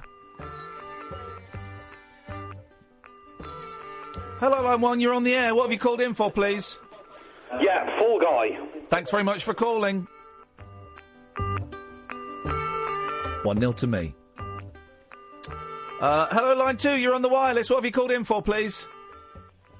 TV shows you remember? Away you go. Shocky. Thanks Scared me to death when I was younger. Thanks very much for I don't believe calling. he remembers that. I think he's just copying people that do remember. So, we've had 2 calls on TV shows you remember. 0 calls on things you remember, apart from TV shows. Both of those were slightly dull. No, there was content. Here's the thing. They made a noise. Hang on a second. Let me go to line 3. Line 3, what have you called in for, please? Stick of the Dump and Parsnips. Thank you very much indeed. One each. He was on speakerphone, so it didn't really count. But he did keep it short, unusually, so bonus points.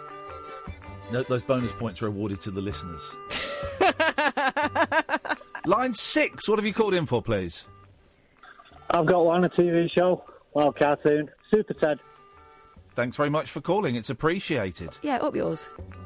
4-1. All really boring, you noticed. I want some remembrances. I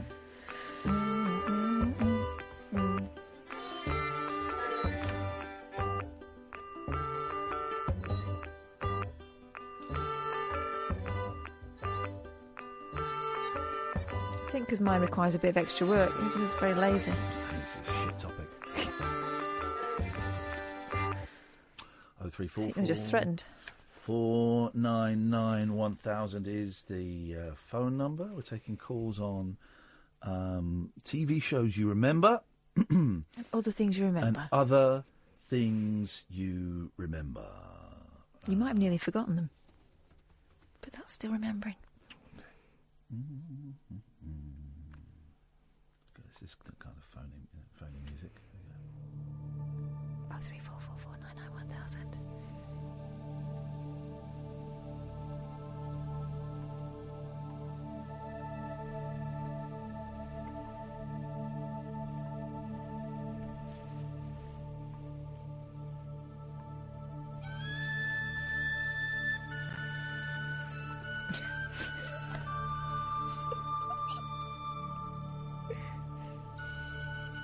Anyone remember this?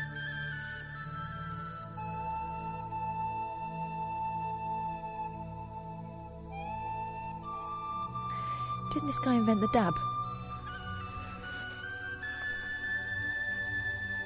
Just waiting for the phone calls. If you've called in already, you can call in again with the same TV show if you'd like. Because you still remember it. I'd like to hear it again, actually. I'd like to be reminded of your memories. So 0344 499 1000. 4 calls for me, 1 for Katherine. Beautiful memories, beautiful times.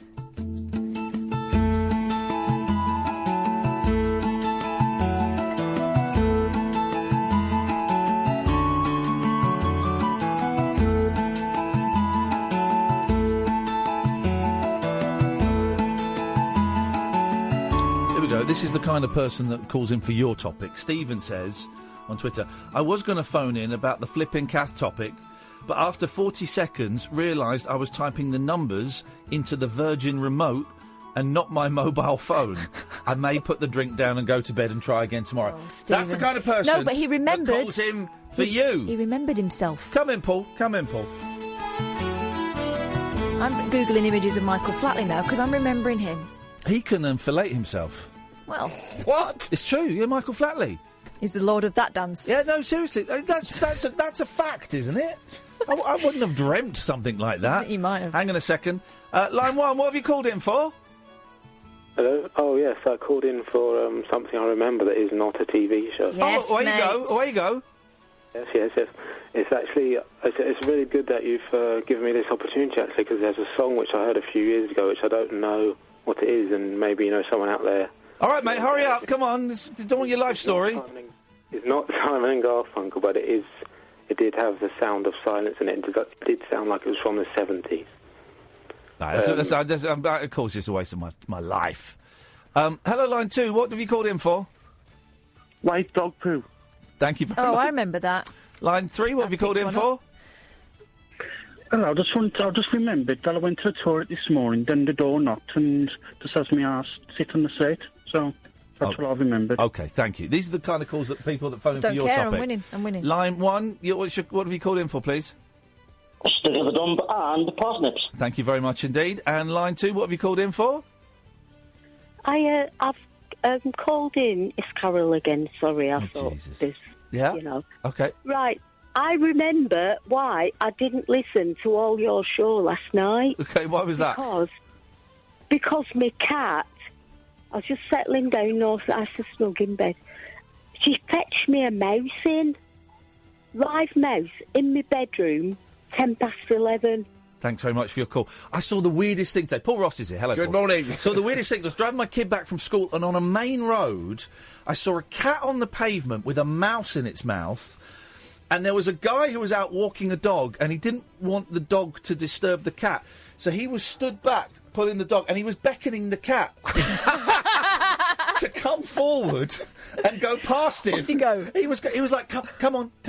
So the cat would go past him so he can carry on. And the cat, of course, ignoring The him. cat was just stood there with a mouse in its mouth. I've got my mouse, leave me alone. What have you got on your show tonight? On the Paul? show tonight, we're talking about the milk of paradise. We've got a great woman on, a writer broadcaster called Lucy Katherine, Inglis. steady. Lucy Inglis, who's written the definitive history of opium and human beings' relationship with opium. It's an absolutely astonishing book. Goes all the way back to Neolithic times. Yeah. Did you know that Marcus Aurelius, who wrote the Meditations, Roman emperor, was an opium addict? It doesn't surprise me. William Wilberforce, who ended the slave trade, was an opium addict. Yeah, I knew that, yeah. Sir Christopher Wren, operated on dogs and injected opium into their veins to check the effect it had on them. Throughout human history, it's been central to our life. It's going to be an astonishing chat, I hope. It's a brilliant book. So it's called The Milk of Paradise, as in, you know, for here the milk of paradise is strong and all that from Kubla Khan. So we've got that on the show. And we've got London royalty, a Pearly Queen. Oh. I love a cockney knees up. It's the Pearly Queen and King's Harvest Festival this weekend. We often have an event for the weekend happening in London. Big parade. They've even got this year, they reckon, dancing goats in the parade, which I'm looking forward to. Mate, I love it. I'll get me goat. Paul Ross will be on at 1. Before that, we've got time for one last call. It's Even Stevens. It's not. On the topics. No, it's not. It's got the tally. It's Even Stevens. So let's see. Line 1, what have you called in for, please? I remember the days before Facebook and mobile phones when you phoned your mate's landline. Oh, sorry, go away. Yes. Line 2, what have you called in for, please? Spangles and parsnips. All right. But who gives going on about parsnips? I've never heard of them. We're done. Oh, no, we're not. Hang on a minute. Line 3. Come on. Probably want a Caths. Yes. Am I getting the waft of the well in here? Yeah. Come on. What do you want? A mechanical elephant called Jumbo. Oh, yeah. Oh, man, it's going to be one of those shows where my boss is going to phone up and say, can we have the money back for that one? Was a bit. I would like to spend the next 4 hours just replaying the last 5 minutes. Seriously. That was different gravy. Paul Ross, we're back tonight at 10. Thank you, Sam. Ta-ta.